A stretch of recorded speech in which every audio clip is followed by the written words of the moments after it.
All right. Welcome to the third podcast of this thing that we're doing. Um, I am Andrew. I That am is Nick. Nathan. Yep. Sorry. You're good. Continue. And how you been, Nathan? I've been pretty good. So I went over this with you a little bit earlier. I've gone through a loss recently, so if I sound a little bit distant, it's because of that. I have a 30-gallon aquarium with two blue acara cichlids, and I put in like 12 cherry shrimp, and now I'm down to two cherry shrimp. So a little bit upset about that, but my shrimp are about a centimeter long, and my fish are much bigger than that. Yeah, that's disappointing. Always sucks when your fish get wiped out. So we we'll have a second of mourning, and we're done. But yeah, good. It's unfortunate, but that's not good. All right, can you hear me? I can hear you. All right, and it's not breaking up at all. Nope, you're totally fine. Okay, cool. So You might have had your face a little bit far away. yeah, something like that. Uh, but yeah, it's a little disappointing, but uh, they had their opportunities to live and they chose not to. So that's how that works sometimes. Um, Yeah, yeah. I feel like this is kind of like a Roman putting a dude in a coliseum full of tigers or something, and fucking fish. Anyway, sorry. Pardon my French.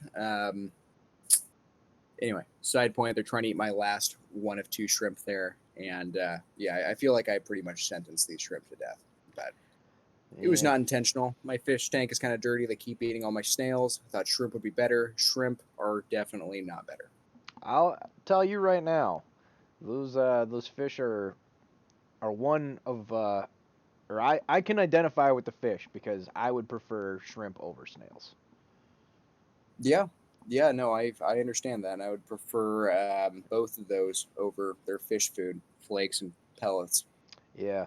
So really, it's just you decided to treat your fish to a gourmet meal.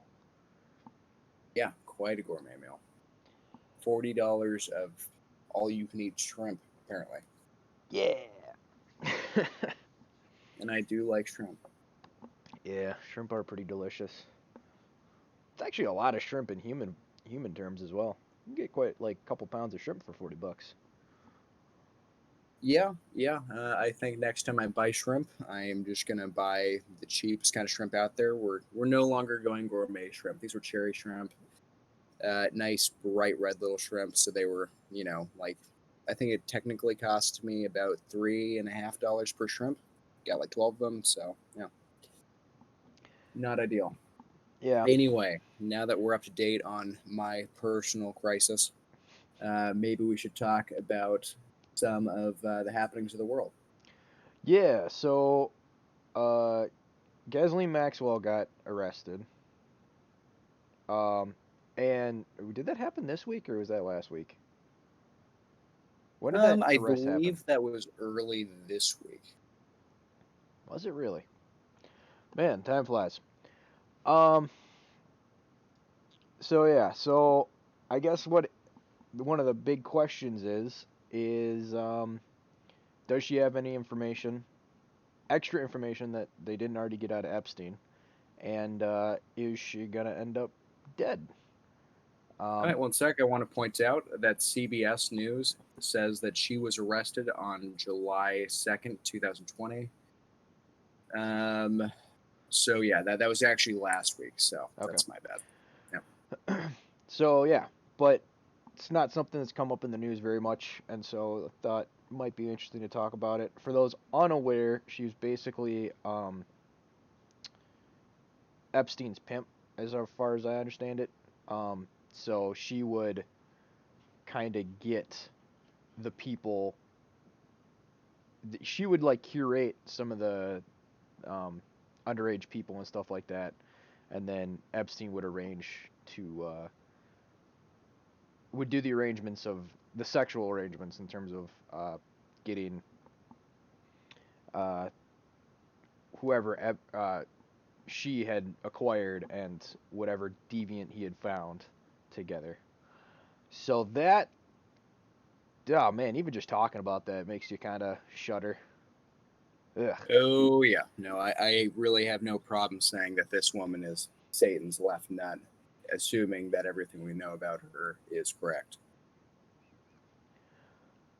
So, it would seem that she would be able to have names and stuff like that, but I don't know. We see these things, and then we see like what happened to Epstein and stuff like that, and doesn't doesn't seem to bode well. Let's put it that way. Um, but anyway, what thoughts do you have on the whole thing?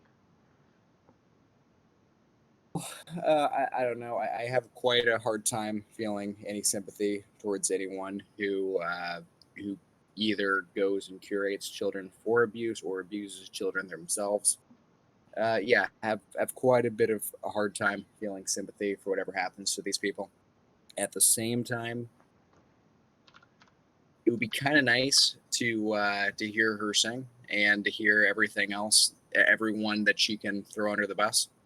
I would really appreciate that. I don't really care how deep it goes. I think whoever was involved with Epstein, with Pedophile Island, and all that good stuff or bad stuff, should be discovered and should be prosecuted to the full extent of the law. And I think that she will probably end up committing suicide tomorrow.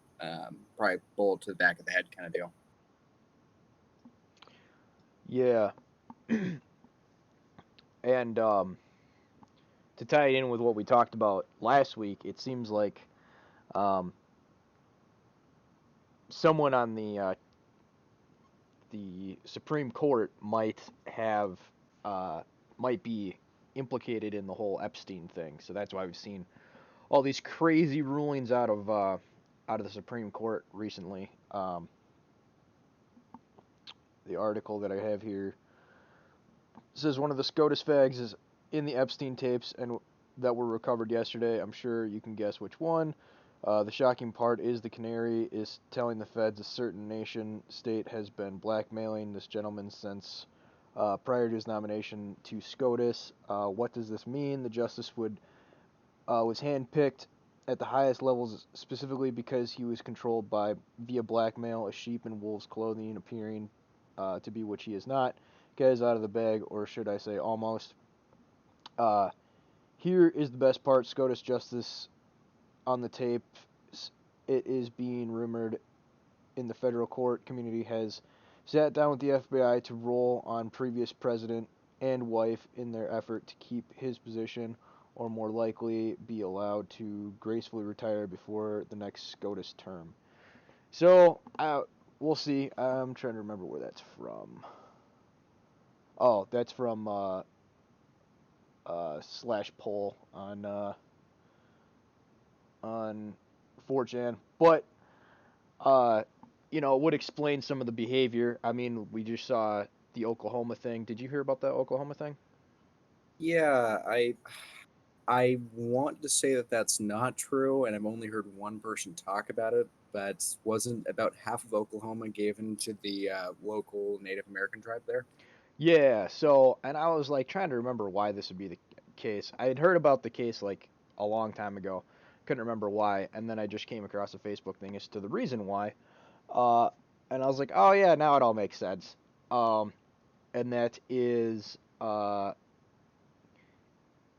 there was um, basically they ruled that they can't rule on the case of a raping of a 4-year-old because it's technically in Indian territory. Oh my God, that's what happened. Yes, which which is why they Uh, gave all the territory back. Which means it was someone important that did that, or they're just all Prometheans. But and they're protecting their own, which seems odd because they don't typically protect their own. But that's actually why it happened, and that makes a lot more sense in the context of the I don't know America if you're of today. correct. about that. I think that most, for lack of a better term, I think most people in different tribes in the United States will protect their own. For example, I knew in Rapid City, I got to listen to a real live police chase, December 2018, where I think it was four Native Americans had stolen a vehicle, and like they just hauled their butts to a Native American reservation on the stolen car. They blew like two or three of the tires on the way there, and they got out and they ran for it. Yeah, but I don't even know if it was an Indian guy that raped him. That's what I'm saying. Oh, I see. Okay, yeah, now I understand what Yeah, you're yeah, saying. yeah. I'm just saying they're using that to protect whoever did that. And I'm not sure who did it. It might have been a Native American. It might not have been. I guess my assumption was it wasn't, but I could be wrong on that. Okay. But yeah, like, cause the only reason you rule like that, cause it's like it doesn't make any sense. Sure, maybe technically, blah blah blah. We've never honored any of these agreements ever. So like, why would we start now? Well, only when it's convenient to the satanic forces that run the United States currently. So Yeah, I don't know too much about those satanic forces, but at this point, I don't know if anything is too crazy to humor. yeah, so I don't know. Wild times to be alive. But Although I want to point out, so I don't know if you know about this or if you read about this, but I know that the statistics on pedophiles that end up in prison or in jail, they don't generally make it. Generally, they're beaten to death, they're sodomized themselves, or they have other horrible things happen to them. A lot of them are just straight murdered in prison. I've read stories where yeah, because they're wardens actual that bring. prison people oddly have more honor than our current culture sometimes. Well, that is correct, uh, but also I think it's a lot of these people. They were probably hurt as children, and I think that a lot of trauma that you can have as a child can have a big impact on how you function in the adult world. Yeah, no, that is actually also another large function of it. But Yeah. So if yeah, you're and I don't blaming pedophiles exactly for it, know yeah. how to feel about that. Like I was actually doing some contemplating on that like this week on like the idea of like vengeance is the Lord's, right? But it's Yep. like well we obviously have to have like a judicial system and where does that line out when it comes to um uh like revenge and things like that and being vacated. So by vacated I mean um you pass off your personal responsibilities to other people. So an example is like um you eat meat but you don't um you couldn't kill the chicken yourself or whatever and but like you still kind of you rely on other people and Yeah. obviously like we have division of labor There's no like there's a moral high ground there. certain amount of that happens here. Let me get the actual. So I wrote them down on my phone. Okay, yeah. So basically, the thought was, so if vengeance is the Lord's, but we have to have a judicial system, and we don't want to vacate ourselves. Is the point of the judicial system, therefore, to have a sober and judicial ruling when it's operating correctly, to make it so that the person doesn't like. Does that not count as revenge because it's like it's like an eye for an eye kind of thing that happens when it comes to revenge, and so like you have a third party that doesn't isn't inflamed by the heat of passions and stuff like that, and they can give like what is actually like a fair punishment because um, they're separated from it, so they're not as controlled by the whims of their passions when it comes to the ruling. I don't exactly know. It's hard to say, but Yeah, no, I hear you about this, and I do agree that vengeance really is God's, and we should leave almost all judgment up to God. or whatever higher powers there may be, higher than human beings. With that being said, I don't know. Like I like dogs. I would never go hurt a dog. But if there was a mad dog, not to say people are exactly like dogs, but if there's a dog with rabies or he's just insane, I don't know. I feel like I would have more or less an obligation or a duty as a man to make sure that that dog didn't hurt someone, especially if it was in a public area.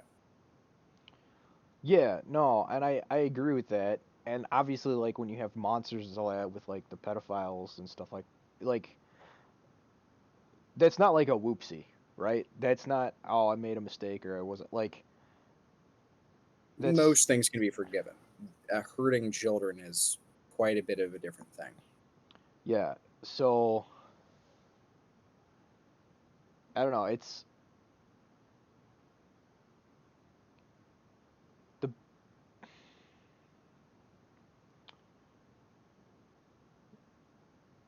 yeah. I don't know. It's an issue that I am still trying to figure out.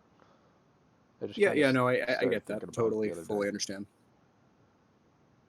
Yeah, no, I kind of, I don't know. It's one of those things where I don't think that anyone should be put. I don't know. I'm against the death penalty. I'm against taking life, almost in any circumstance. See, I'm not against the death penalty.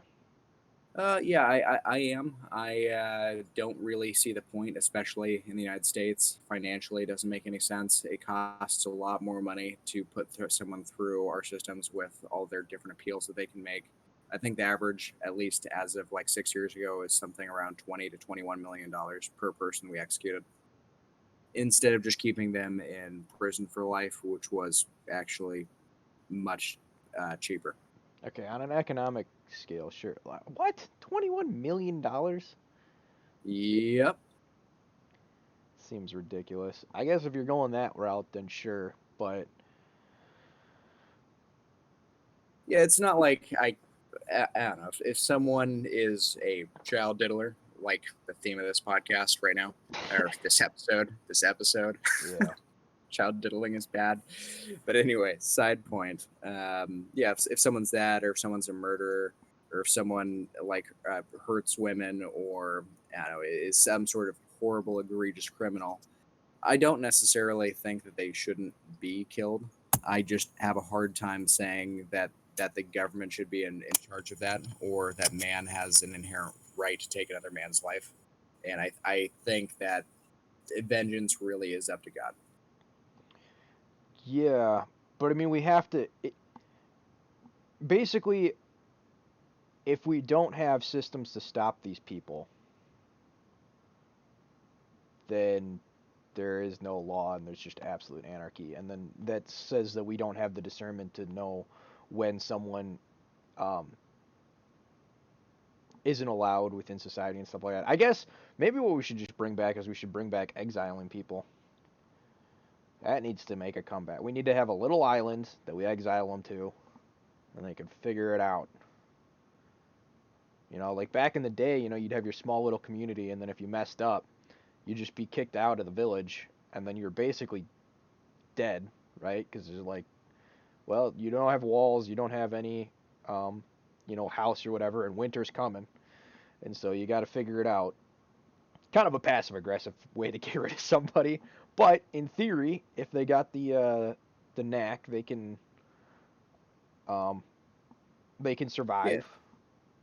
do the Pirates of the Caribbean thing, make him walk the plank, give him a pistol and a jug of water, and have them stay on an island until they figure out how to get off that island, or they, more than likely just die. Yep. That would have been Yeah, funny I in that don't know if movie if that's a that whole lot better. pistol didn't go off. Say it again. It would have been kind of funny if the pistol didn't go off at the very end. Oh, yeah, that would have been unfortunate. It's like, Although, dude, the powder's been in there for like 10 years. Obviously, it's not working anymore. well, no, the powder actually doesn't go bad. For example, like you go buy ammunition from the First Yeah. World War and use it, but if it gets wet, then it's pretty much toast. Yeah. And fun fact, gunpowder, anything nitrated for the most part, will get more explosive, not less explosive as it ages. Technically, you would actually have a little bit more powerful of a shot, Fair enough. which I thought was interesting. Anyway, what were you gonna say before I sidestep Uh, that whole thing? I was going to say that I don't know if banishing someone to certain death is really better or has a moral high ground above the death penalty. But I suppose you're giving someone, I don't know, 2% survival rate, 3% survival rate versus 100% not survival rate. So I guess it is slightly better. Yeah, that's where I'm like, yeah. It does seem like a passive aggressive way of like killing someone. Like we're not gonna kill you, but we are gonna chain you to this radiator and walk away. And then if you just happen to starve to death, that's really your fault. And it's like, what? So, it's kind of like that, not as bad, but I kind of think that, if there's a guy in India and I don't feed him, I'm really not responsible for what happens to that guy. But if I go to India and I kidnap this person and I bring them back and I put them in my basement and then I refuse to feed them, I feel like I am morally culpable for making this person starve to death. true. There are some So people that would think that's not the case, but I don't think, I mean, they're allowed to think whatever they want, but I don't think they're right. no, I don't either. But uh, yeah, it's Yeah, that's an interesting. example from Stefan Molyneux, by the way. I always thought that was funny. True. Hmm. Yeah, so what is your thought on Ghislaine Maxwell, though? Do you think she's going to make it? I, I mean, if Epstein got knocked off, I don't have a ton of confidence in this one. But that's about as deep as my analysis goes. Like, there's no real way to tell from where I'm at what's happening, who's looking to knock her off. If she has relevant information, I'd be surprised if she didn't. But there's a chance she doesn't. Maybe they got all the information through other means, or something. But we'll see. We'll see. Um,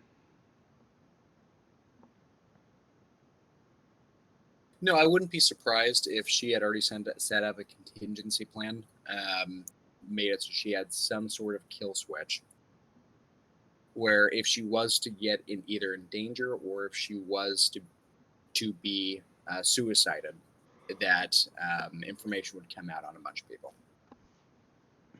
yeah. Although I want to point out, I think it was CNN had information on Epstein a long time before the news broke about Epstein having his island and having the Loretta Express, uh, and they didn't do anything with that information. So I don't even know if a kill switch is worth anything. Yeah. I don't know. We'll see when it comes to her. That one's just kind of like a wait and see, and hopefully, you know, the whole thing can come collapsing down. But history tends to have another perspective on it. You know, I mean, there's this here. I'm gonna share this meme quick. Go for it. Paste. Oh, it's not working. Panic. All right. 1 second here. Let's see here. Okay, Also, it's not yep. working. I can't copy and paste it, and it's being kind of a pain. So, um, actually, no, I got an easier way to do this. Hold the phone.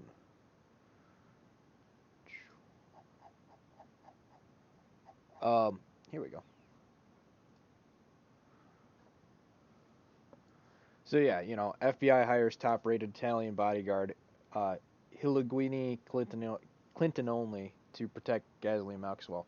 So that might happen, but again, only time's gonna tell on that one. So, uh, we'll have to, we'll have to wait and see.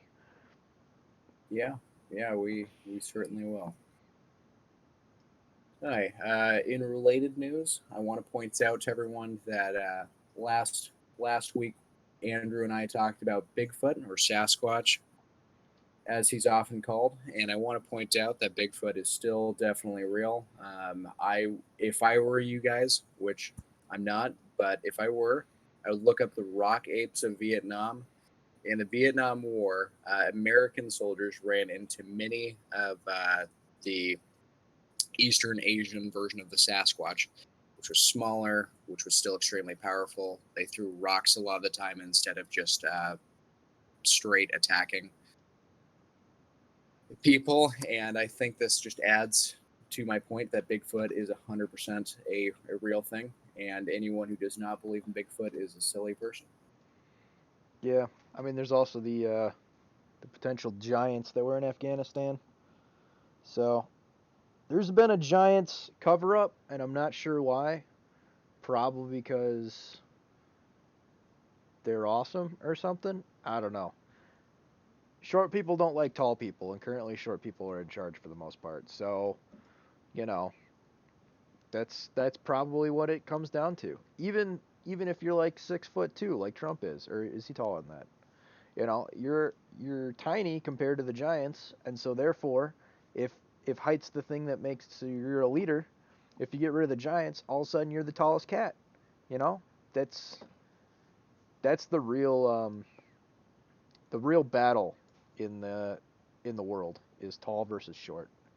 Yeah, no, tall people are generally just smarter and they're better leaders and they're just better. Like small people have grubby little eyes and small little hands, and they just don't have a reason. Yeah, yeah, they Damn are short jaded people. by the fact that they look like goblins. So Yeah, yeah. And goblins, I think that the tales of goblins actually do come from there being short people in the world. It's one of those things. It's tough to talk about, especially in our modern political climate. But short people are essentially goblins. yeah, was July 4th last weekend? Yes, Well, it look was. at that, it was. Alrighty.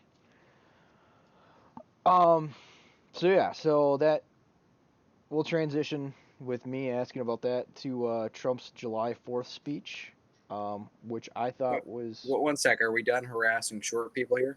I short people.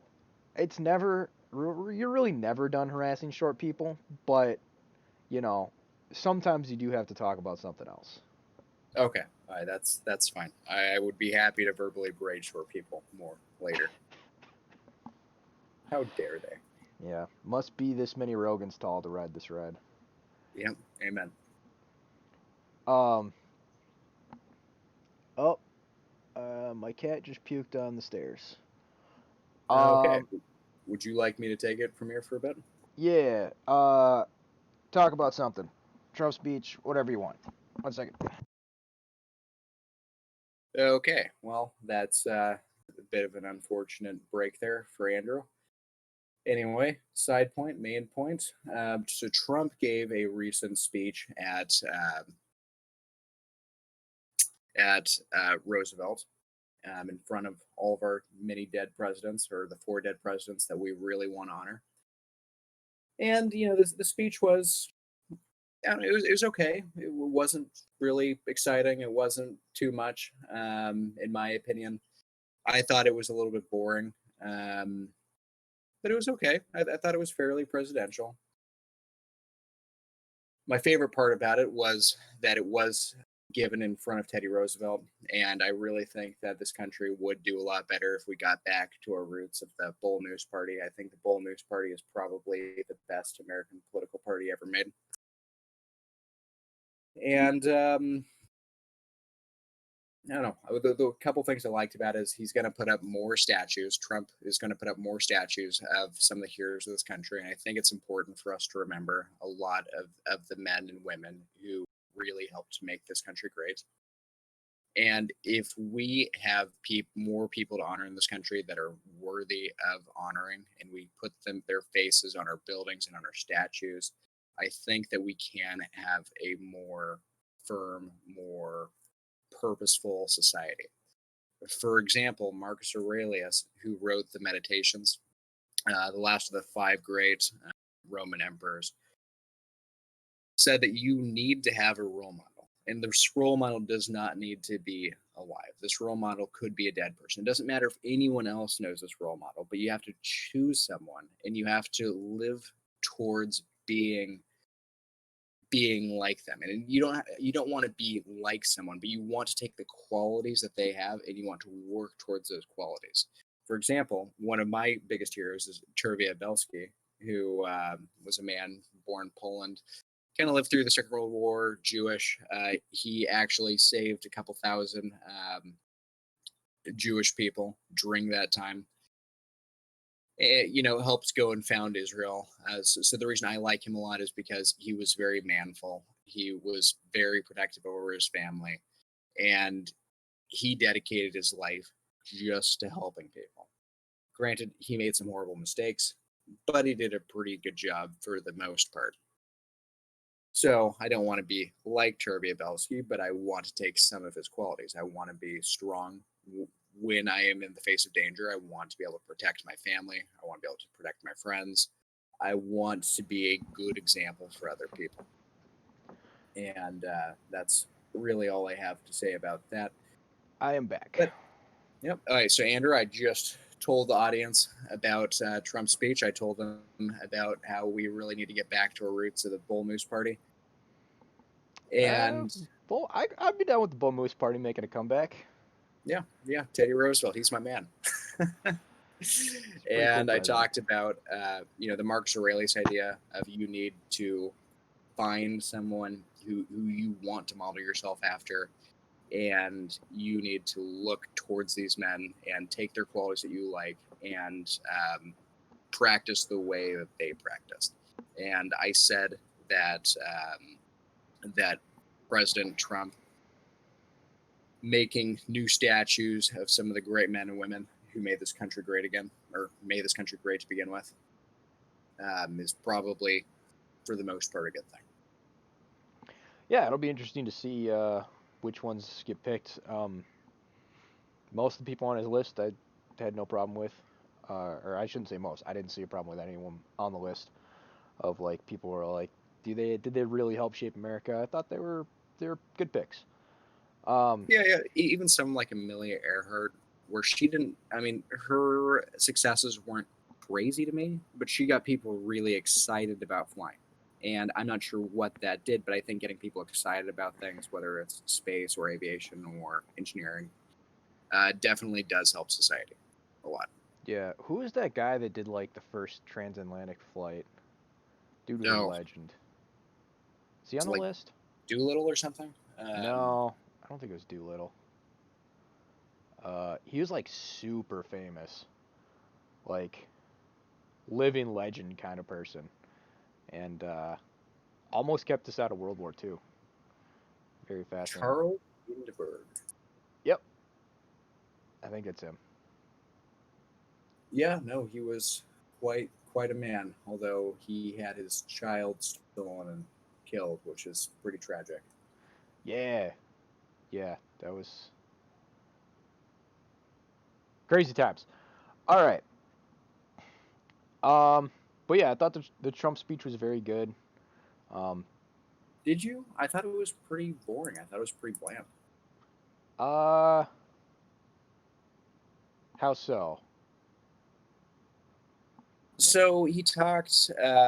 He talked about some of the successes of this country. He said that, well, his words, not mine. He's saying that the left is pushing the country towards being more totalitarian, and he said that we're going to put up new statues to honor the greatest Americans, at least in his opinion, and the people who are supporting him with the statues.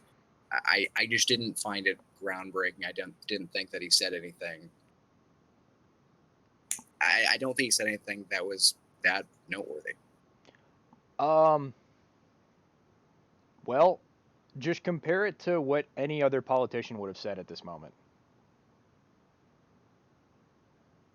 Every other politician would have bent the knee and said, yes, white people are awful, and we apologize for building this country and all this other stuff. And white's not even really a thing, but whatever. Um, instead he said, what the people are doing is wrong. This is a great country, and we deserve to remember those people. And it's very important that he says that we need to not destroy our history. We need to remember our history, because the whole thing uh, with like the SJWs and the leftists and that kind of mentality is it's always year zero.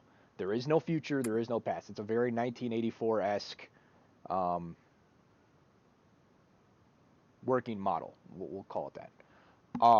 Where you control the future. They say this is where the future's headed. They delete all of the past, and they just kind of make up some fantasy of what the past was, or you just like it's always year zero. Everything that happened before this very moment was absolutely awful and beyond the pale. And we're marching ever more to this utopia of progress, which obviously utopia means nowhere. So, and that's where their ideology goes. So it was very important that he kind of said that we're not going to stand up for this. Is it perfect? Is he as extreme of a nationalist as we would like him to be, or at least I would like him to be? No, but as they say, he is better than what we deserve. He's the best president we've had since Andrew Jackson, or Teddy Roosevelt, depending on your tastes. Whole news party, baby. Yeah, no, I hear what you're saying. I frankly think it's kind of crazy how everyone is supporting Karl Marx right now. Karl Marx, pretty interesting character. I suggest reading his book. I've listened to it on audio tape. But I know that he summarized communism as being the complete abolition of private property. His words, not mine. Please look up the quote. And again, this was translated from, I believe, German. And I know that Karl Marx did talk about some people. Notably, he talked about some black people as being a degree or two closer to the animal kingdom than the rest of us. Yeah. Again, Karl Marx words, definitely not mine.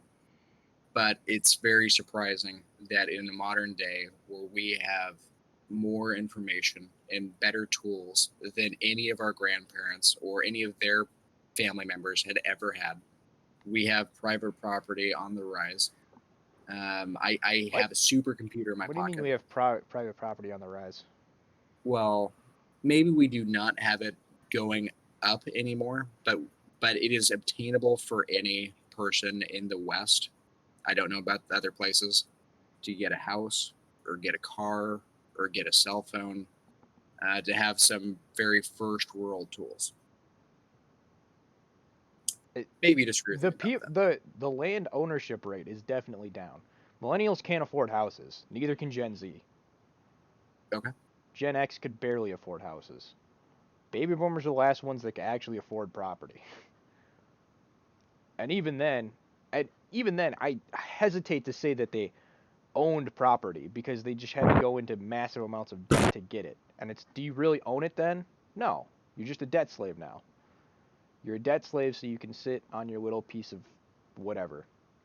Slice of urban living. You're renting from the bank. Yeah. Whereas, like, people back in the day actually owned the property. Well, owned as well as you could own it. You still got to pay taxes and all that, but that's, there's two guarantees in life: death and taxes, as they say. So if you want a guaranteed job, be a mortuary or a tax accountant. There you go. Yeah, I suppose those two jobs are not going anywhere anytime soon, are they? Nope.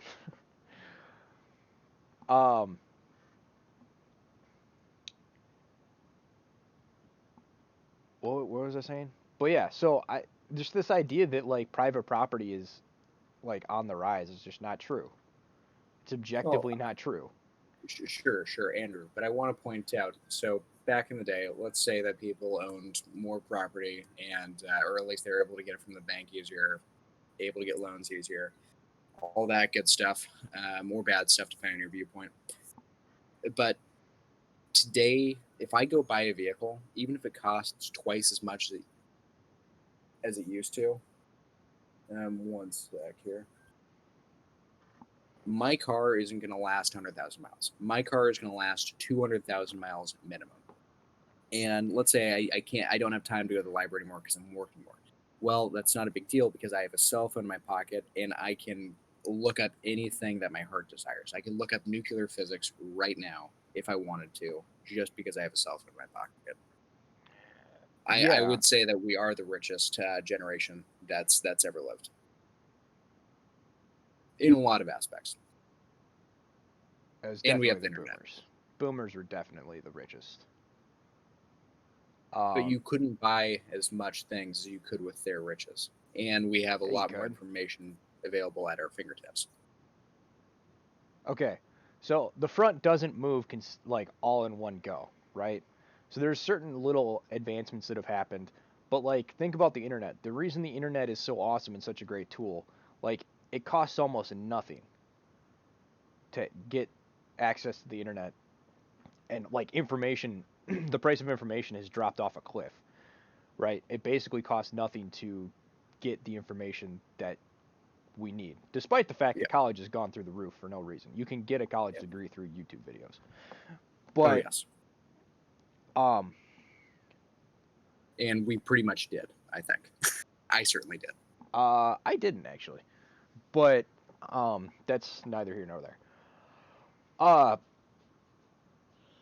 so I mean like the the measure of actual wealth stopped like I don't it's hard to pinpoint exactly where. Um but like one of the big consolidations was so one of the big changes was the Federal Reserve, right? And that gave the banks the power to um, crash the economy and absorb all the wealth. And so they did that in 19 without fearing like other economic collapses because they would have other issues to contend with prior to that with things like runs on the bank and stuff like that. And so they did that in 1929 with the Great Depression, and then um, the system failed again in the 1970s with stagflation, and then the system failed. And then you had the leverage buyouts that happened in the 80s, and that kind of shifted around the 90s, and then you had and then the system failed again in 2000 when the economic collapse of 2008, financial collapse of 2009 happened, and all the banks got bailed out and then bought up all the assets again. And it's just like this has continually happened where the middle class is basically the financial elite collapse the economy, then they go to the federal government and the Federal Reserve. They get a bunch of money that they then use to expropriate all of the wealth from the middle class and lower class so that they're even more richer, and then they do it again and again and again. And eventually and we're currently going through another one. Except I don't think like it's going to fly this time. I think it's going to lead to the collapse of the entire thing. And you want to know why communism and stuff like that is on the rise? Because no one addresses these obvious issues of bankers just getting bailed out time and time and time again at the cost of the middle and lower class, the working class people.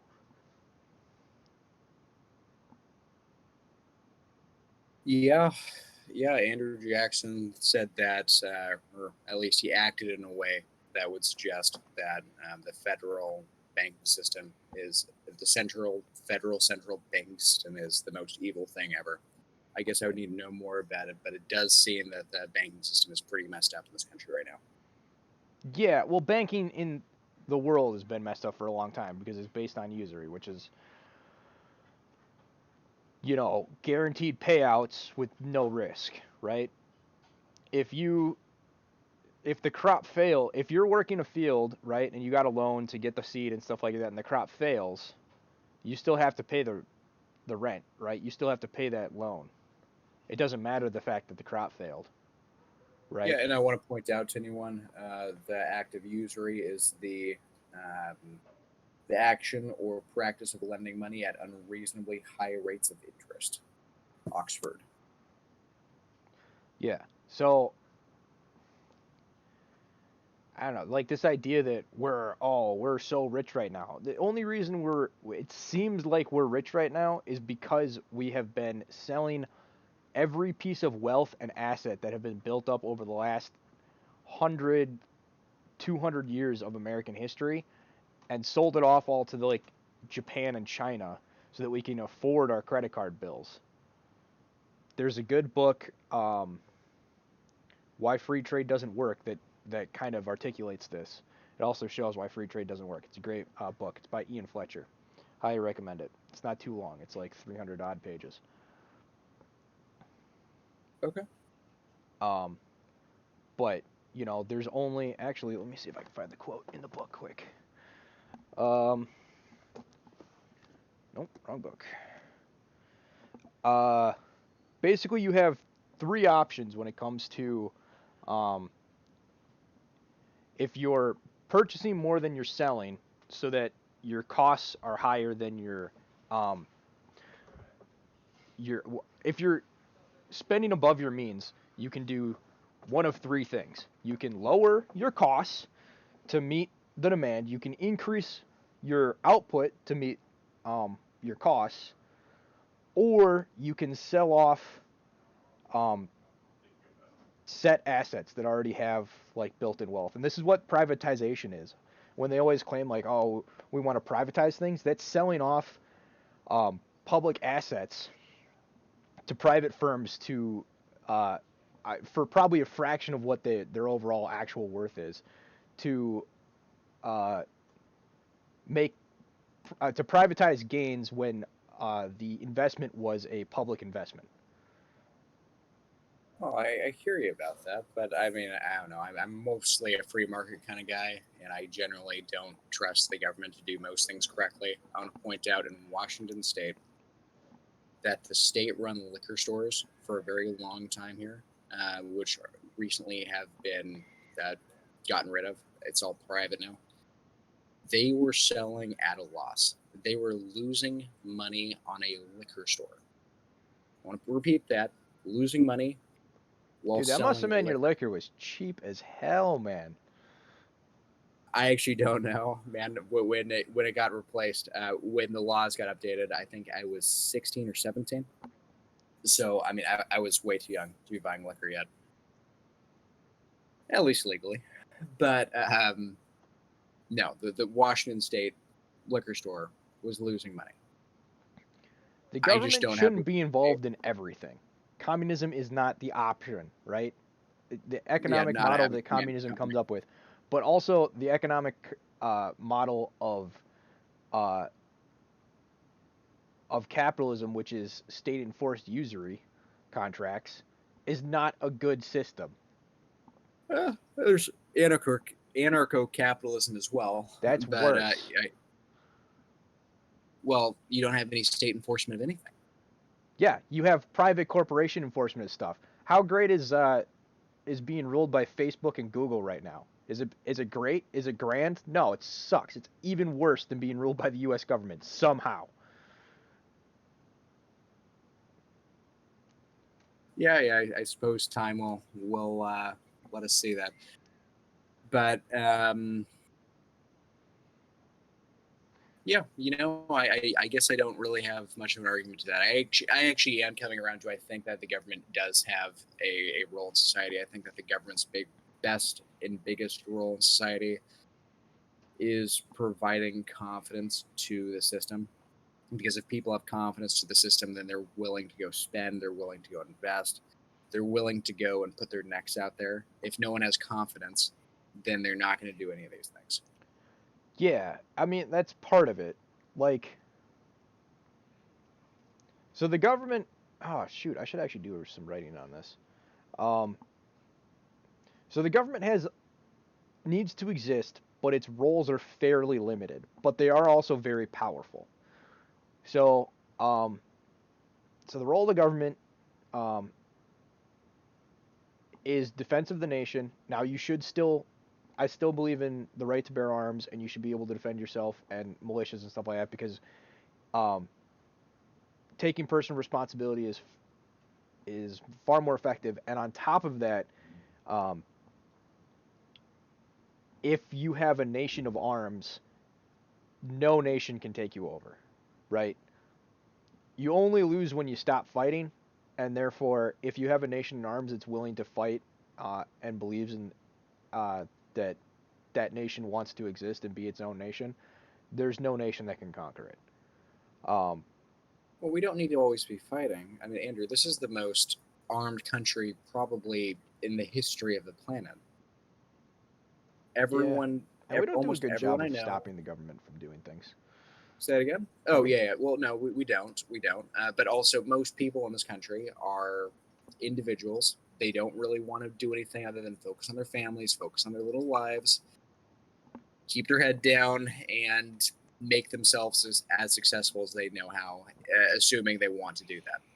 yeah, because right now we're going through a transitional. It's the classic um, weak times make soft men, which make hard times, which makes hard men, which make easy times, Yeah, but this right? country hasn't been able to be invaded for a very long time. I would argue that our military is much bigger than we need it to be, and I don't think we hardly even need to have a military anymore. I think that we should kind of do the old school Prussian thing where everyone's trained for, I don't know, maybe a month, maybe a year, maybe a couple years, maybe just a couple weeks on how to be a soldier. But I don't think that we really need a standing army. I think that by virtue of being surrounded by the ocean and by having mostly peaceful neighbors, the Canadians and the Mexicans, I just don't see us being able to be invaded by anyone. And if we are invaded, everyone in this country and their dog has some sort of firearm. I mean, I'm being hyperbolic, but you Yes. know what I'm saying. Yeah, like I'm not worried about America being invaded by any other nation. That's not actually any problem that we have. But Agreed. um I was simply saying the role of government. It's basically if you have that mentality of I mean the problem is Americans wouldn't take up their arms if somebody like attacked them because like America is super demoralized right now. And it's like what would we even fight for? Freedom. Like just think about how fractured our society is more unified than fractured. Like the media tries to make it look like it's way more fractured than it is.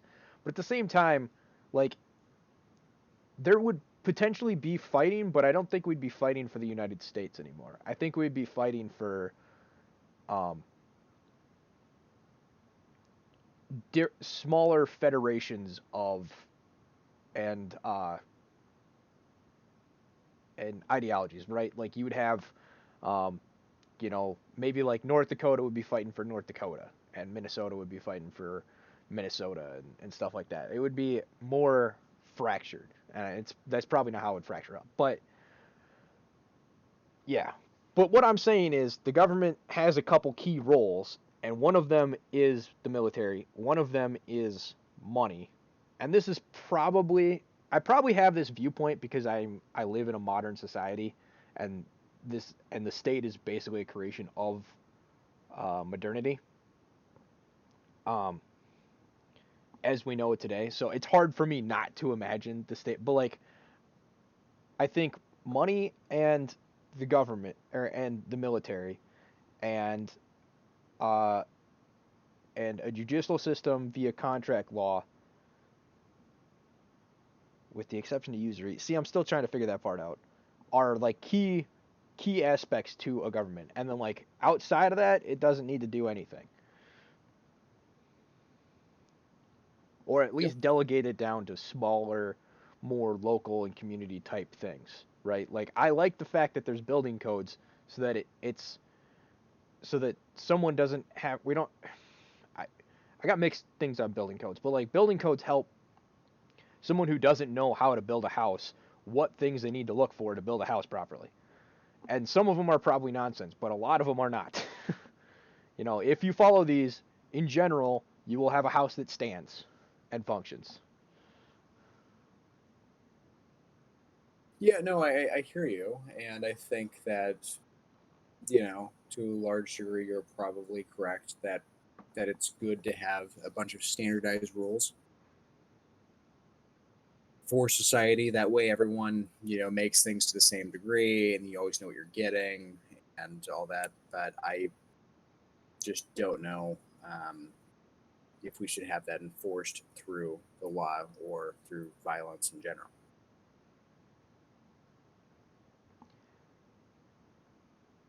Oh, see, here's the other thing: is it always comes back to violence, and then also, but also violence isn't very effective.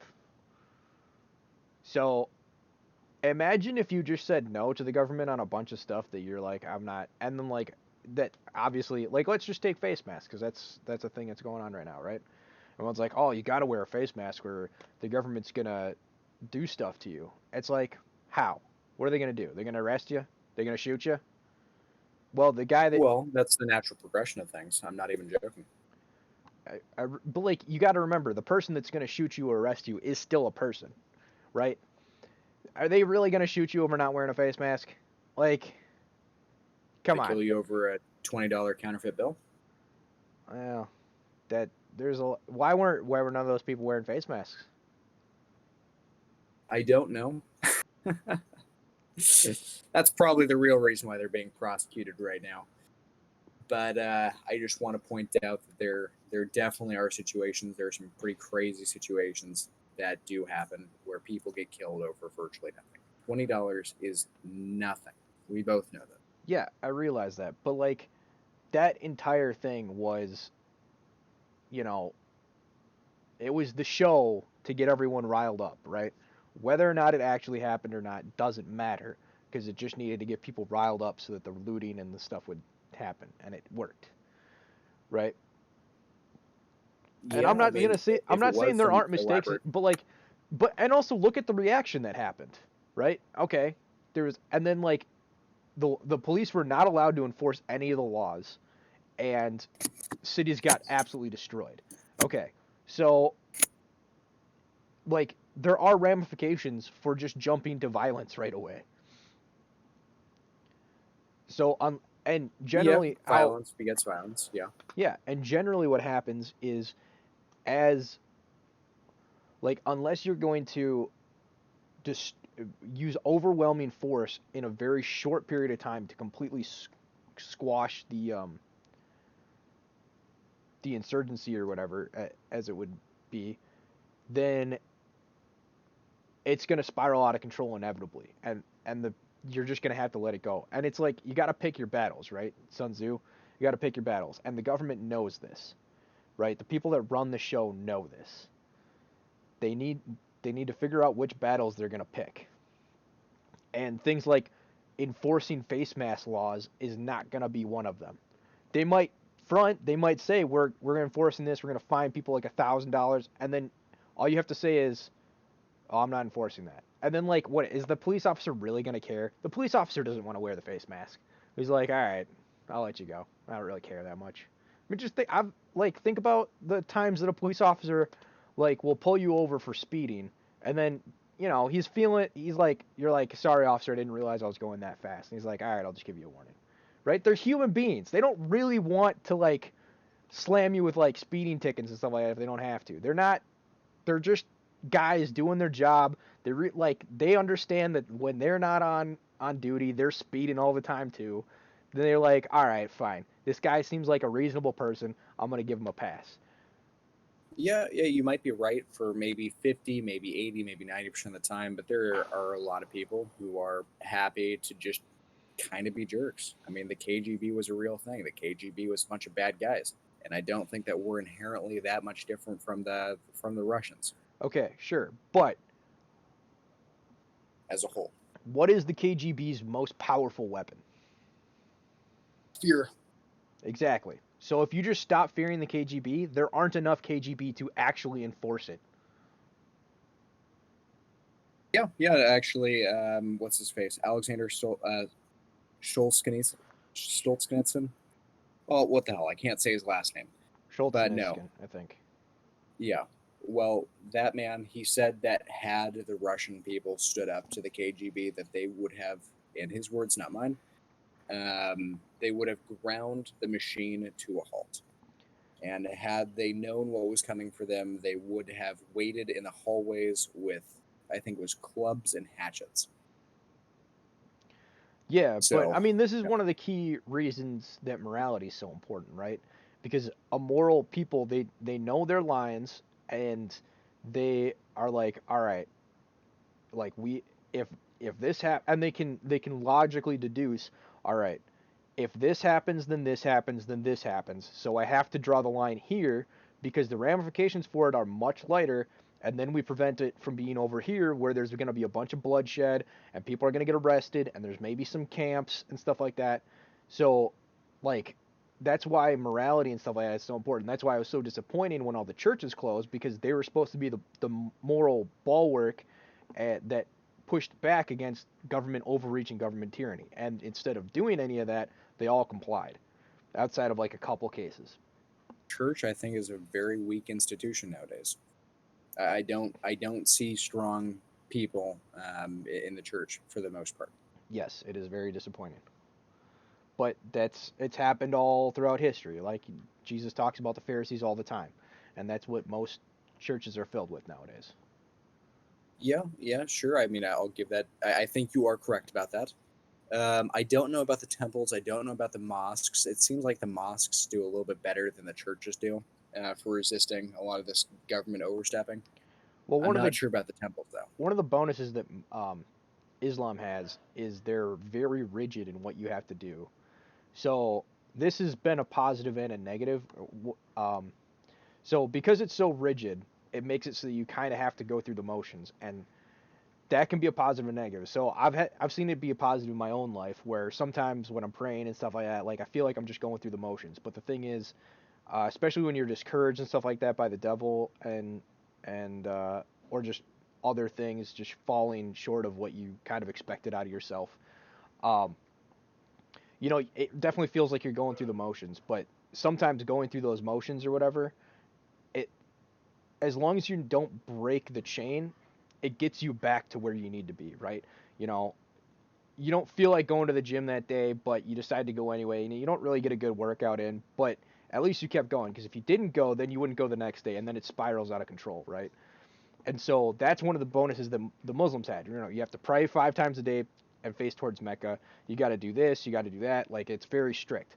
But the problem is, it also makes it so you can, um, as long as you're going through those motions, it's really easy to kind of virtue signal and show, like, oh, I'm a devout Muslim because I follow all these rules.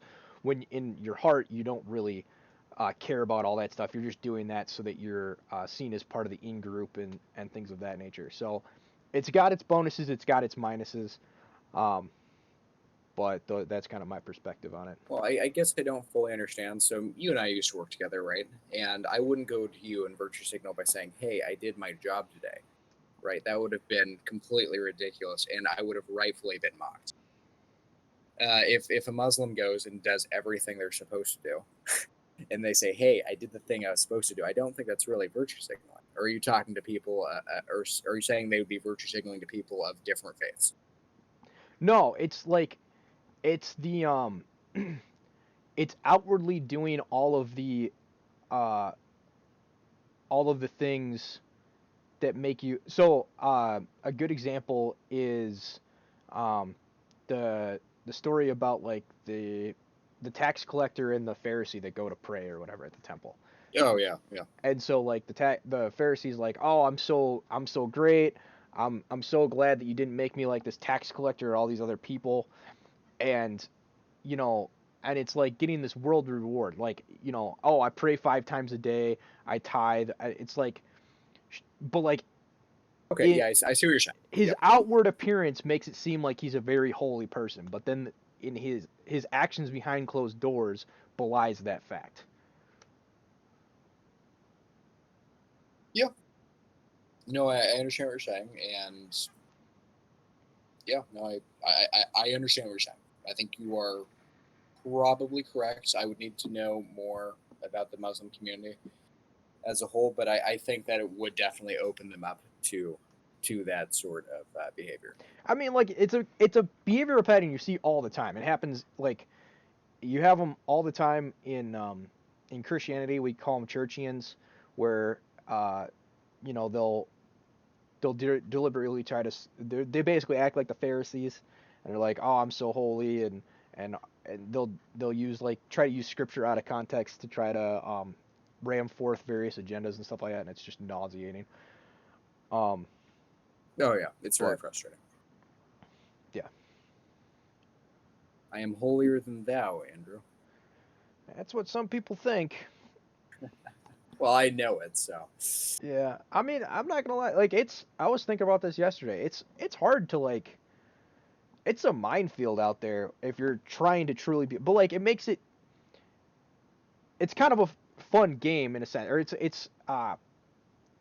a challenge to rise to. So like I was thinking about that when I was like praying the other day. I kind of realized I was just kind of going through the motions, and part of what I was doing because I have I almost have like this checklist of like, all right, here's all the people I got to try to pray for and stuff like that. And then I realized because I had been kind of doing this for a while, and I realized when I was praying last night that like, oh, I was going through this checklist as it I wasn't giving God credit, right? I was praying in a sense of like if I don't do these prayers, and this is like a weird issue I've kind of been having with prayer recently. So if I don't do these prayers, then like God won't look after these people, which is like obviously nonsense, right? Um, but like prayer does help, right? But like basically it's the idea that like I'm giving myself credit for the prayers, and if I don't do these prayers, then these people aren't going to be helped and stuff like that, which isn't true. And I'm not exactly sure how prayer works. It's a confusing topic, but uh,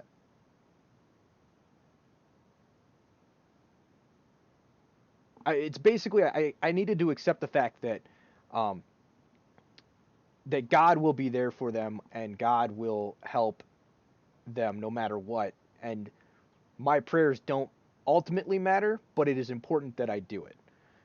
I think that was something Gandhi said, which I think some people find depressing, but I think is very kind of um, revitalizing in a sense. Is uh, ultimately nothing you do matters, but it's important that you do it. And I think that's a Yeah, very, very important lesson. I believe it was Jesus who said that that you coming back to the house of God.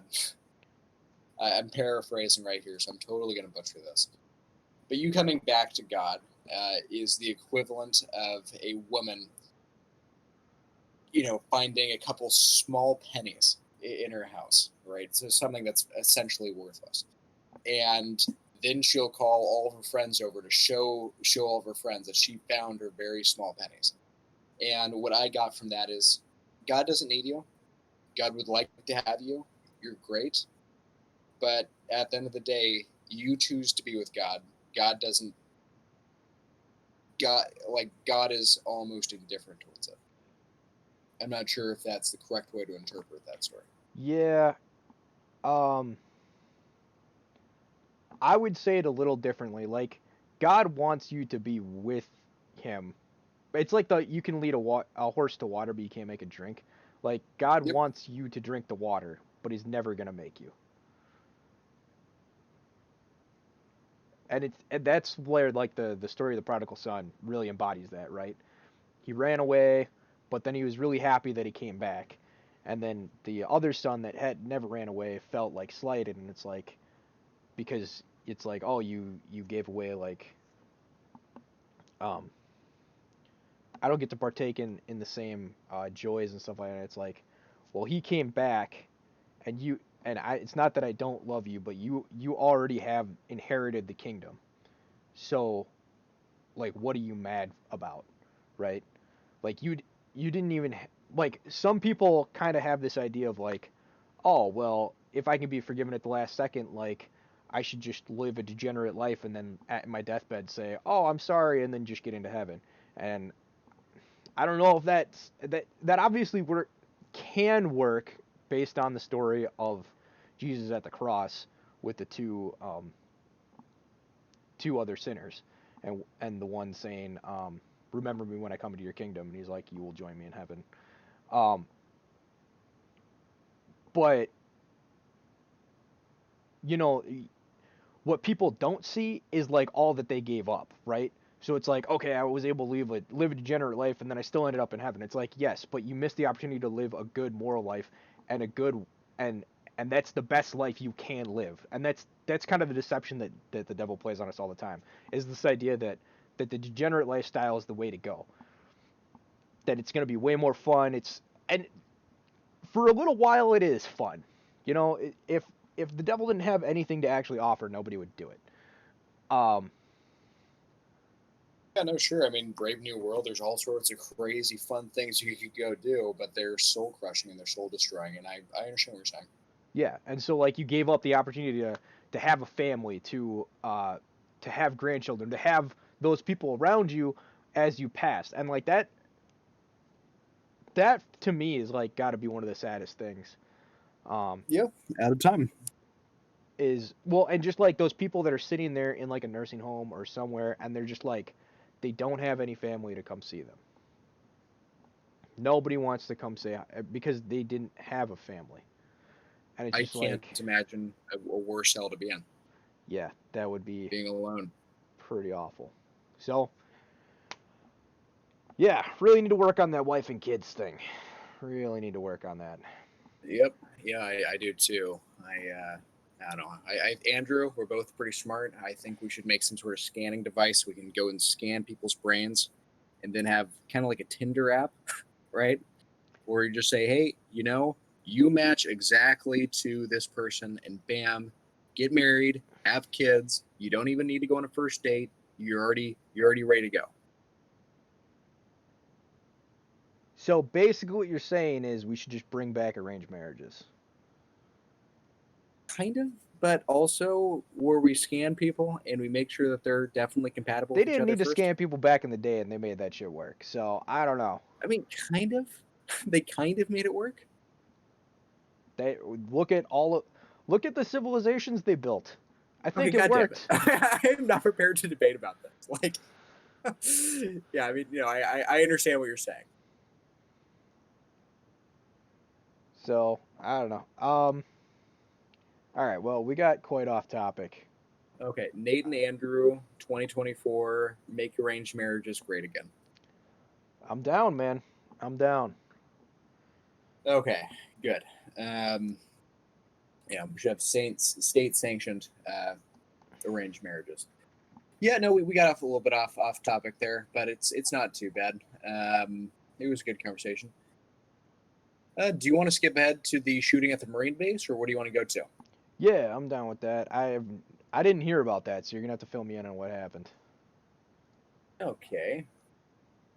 So anyhow, in California, there was a shooting at a Marine base. I think it was 2 days ago. Yeah, it was on the 7th of this month. So July 7, 2020. So that's 3 days ago. Anyway, I gotta say, there's a lot of reasons why I don't want to join the military. Uh, One of the big things for me is if I am a Marine or if I am a soldier or any sort of military person, I know that I could potentially be a target. And they don't even let people carry weapons on the bases. I mean, these are Marines. These are, in theory, Yeah, elite nah. soldiers on the world stage, and they're not allowed to carry their weapons. Yeah, I follow William Lynn's blog a little bit, or Bill Yep. Lind, and he was pretty fucking pissed about that. This was on a shooting that was a while back, that one that happened on the Navy base, I think. Oh yeah. Yep. And he's like, "You're telling me," and like part of the reason that this is happening is because they let women into the military. Like, I don't think the because shootings happen because they let women in. That maybe I'm just no, the missing fire you something. can't carry firearms because that makes it unsafe, and women can't handle places that are unsafe, despite the fact they're in the military. Well, I don't think that we've ever allowed people to carry weapons on military bases, or There's am I no missing way something? that they were not allowed previously. Oh, There's okay. no way. Let me see Well, if I can find that article quick. yeah, I guess I don't know. I know in World War II they kind of just handed you a rifle and you just kind of carry it around, carry it on the airplane with you and everything. This is a while ago. Hold up. Sub optimization. Yeah, no, I know what you're talking about there, but to me, yeah, I can't see myself putting myself into a situation where my country is asking me to take bigger risks and also telling me that I can't protect myself. And the other crazy thing about the military is, I don't know, like let's say we get drafted tomorrow, we go to a war zone, and then we've got all these crazy rules of engagement. We're not allowed to shoot at someone unless they're shooting at us first. Well, Uh, here's the thing. I That does make sense to a certain extent. So, Do you really think so? yeah, Okay. because you're working on fourth generation warfare conception, and so force is the least. Here's the thing. The problem is we half-heartedly follow this doctrine, which makes it so that we just fuck up in both directions. It's like do a bad plan wholeheartedly is better than doing half of two plans poorly. So, Yeah, I understand. I think that's generally correct. so there's three levels of um uh let's see if I can find this book. Hold up. I need to look at this a little bit So closer. you're talking about kind of Here we go. Nope, wrong thing. not giving the other side propaganda to use, right? Basically, so the idea is there's three levels of uh warfare. Or there's three levels of warfare, and there's three levels of um uh cognitive, moral, something. So basically, the idea um, is that it? No, that's not it. Okay, I can't find this book right now. So the the you have the physical level, you have the moral level, and you have the or no, you have the physical, you have the psychological, and you have the moral levels of combat, and then those are intersected, and your decision matrix is then intersected by your tactical, your operational, and your strategic, um, or is it tactical, strategic, operational? I don't remember. But anyway, it's intersected by those three, and then that's the matrix in which you need to make a decision based on. So what might end up being a tactical victory because you use physical force makes it so it's a moral loss on the operational level and therefore a bad decision. And that is what Yep, the like Vietnam decision show. matrix of waiting until someone shoots at you before you shoot back at them, that's what that doctrine is based on. Yeah, Unfortunately, we don't follow it solidly enough to where it we get more losses, and when we get a loss on the operational level because of physical force, it takes a lot more of the moral victories to regain that lost ground. And so just having a couple of instances where we're like kind of seen as the bad eggs, just think about like police shootings, right? And I know it's blown up by the media and stuff, but police shootings are we understand that they'll probably happen, but the matter of the fact is, um, you need a lot less of the mistakes to undermine people's confidence than you need of the acting rightly, just because the acting in a good, upstanding, principled manner is what is expected, and therefore it takes longer to win people's thing back. You need to kind of go above and beyond to win back one for the failure of not following protocol or whatever. yeah, Or I hear what you're yeah, saying, and I can understand that may be just the way it works. But I don't know if you've ever been in a dangerous situation or if you've gotten into, I don't know, like a fight in college or something. I've been in a couple, not life and death situations, but I've been in some situations that were pretty not not exciting, not great to be in. Actually, very exciting, but not great to be in. I just have a very hard time judging anyone who would take the appropriate steps for their own self-preservation. I get that. But um, even if it is not the strategic military best thing that they could do, I would expect any soldier of any kind to protect themselves as well as they can. yeah, that's not your job Reasonably. though. Which is That's the why thing. you shouldn't be a soldier. But yeah. Yeah, but that's the thing. The people that are soldiers need to kind of have what's that line from Game of Thrones? Like that is which is dead can never die kind of thing. Like you need to kind of accept the fact that you're already dead. Yep. And so like if you get killed in combat, well you were already dead, right? And I don't know if I can accept that, right? But when you're fighting conflicts like this, that's kind of the like you actually need to set up situations where you will be taking more casualties than the enemy so that you don't have moral superiority or so that you don't seem like the oppressor. And so it seems like you're fighting on the same ground. That's why we should stop wearing body armor and stuff like that and stop rolling around in like armored striker vehicles because it has this massive disparity between there's no way to not look like an invading force of foreigners when you're dressed up like that. And even when you are Sure, at but least at parity with the militia fighting forces, it still doesn't look that great. But at least it looks better. I understand what you're saying. You're saying we're looking like a bunch of stormtroopers out there, right? Yes. Yeah, I can hear that and I can understand that, and that may be correct. But even in the case of stormtroopers, I don't really know the politics of Star Wars that well, but I would expect a stormtrooper to protect themselves as well as possible. And I think that most Look, of the if Star you Wars want, movies are here's the pro thing. Jedi propaganda. Fair enough. But uh here's the thing. The the more you don't do this stuff, the stronger the resolve is for the people fighting you, right? Like, it's that one phrase. It's basically the blowback theory, right?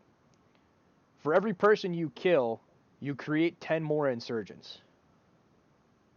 Yeah, I mean, sure, and maybe I'm sure that the Germans thought we were the bad guys in the 1940s. I'm sure the Japanese thought we were the bad guys.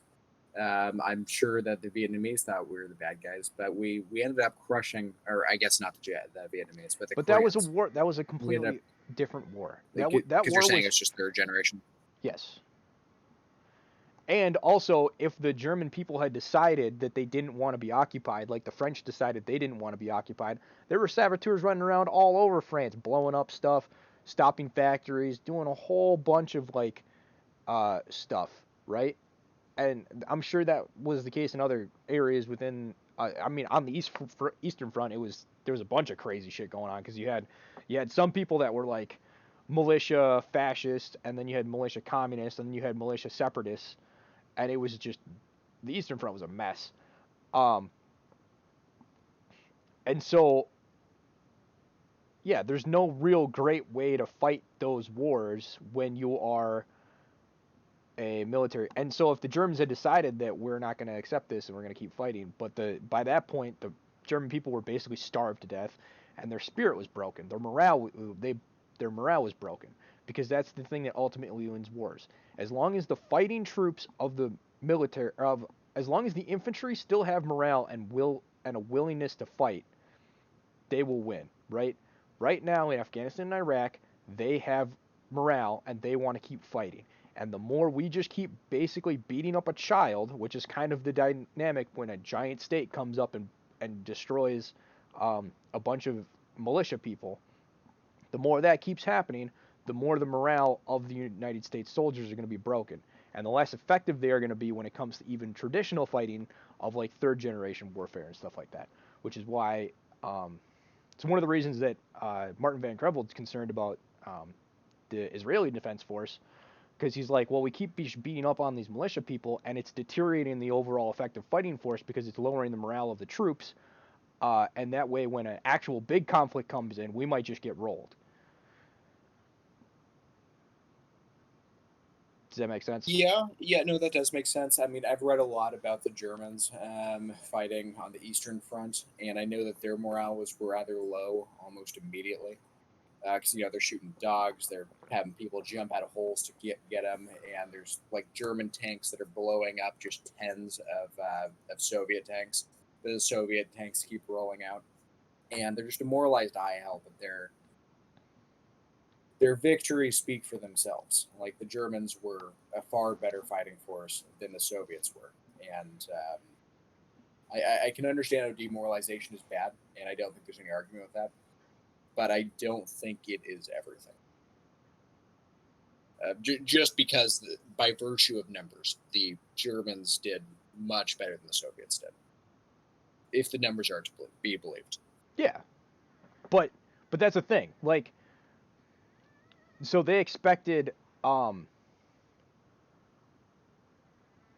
let's like Stalingrad, right? They expected Stalingrad to, they took Stalingrad, and they expected it, like the Soviets, to kind of give up after that, or I think they almost took Moscow, and like the Soviets within the sites, within the gun sites. Yeah, but like then they threw a parade, right? And like they kept morale high, because at that point they could have just kind of tossed in the towel, but they decided not to. And part of that was like leadership and stuff like that, showing like no fear. Like Stalin like did a parade, meanwhile like there's bombs dropping on the city and stuff like that, and so that kind of shows there's no fear and stuff like that. That definitely helps, but there was plenty of times where the Russians could have decided to give up, and they didn't. Right? Like Stalin gave a no step back order, and the Russians followed it. Hitler did the same thing, and the Nazis weren't as into it. Right? That's a difference of morale. That's a difference of mentality in we're defending our homeland, and we're not. And they say no step backwards because we don't want, if we take a step backwards, then it's our children, then it's our kids that get killed and raped. And so they have a fighting onus to say, no, you're right. We aren't going to take a step backward. We will throw our bodies at this problem and gum up the German wheels of the tanks with our own bodies if that stops them and that saves our families. That's the kind of mental difference, and that's the advantage that the defender has over the attacker in any conflict. Yeah, no, you are definitely correct with that. The Soviets at the same time, so I really think that the Soviets, had America not got involved, there's no way that the Soviets would have won. I think it's just because the English gave them tanks at opportune times. We gave them food, blankets, tanks, it definitely guns. Helps. I don't think that they would have survived otherwise. It's never possible to determine if that was the tip, and it all factors in, but and since we don't know what happened, it's impossible to know how big of an impact that had, because you can't kind of play it back without that stuff. No, you are correct. However, I've read of instances where the English, for example, gave the Soviets, I can't remember if it was between 80 and 200 tanks. So that's really not very many vehicles in the grand scheme of things. But they were given at an opportune time, and so the Germans couldn't properly flank the Soviet army, even if they had relatively poor tank drivers. So rather low investments into a country can make a very big difference in the final outcomes. Yeah, I don't disagree with that, but it's hard to know exactly what the extent of that impact was.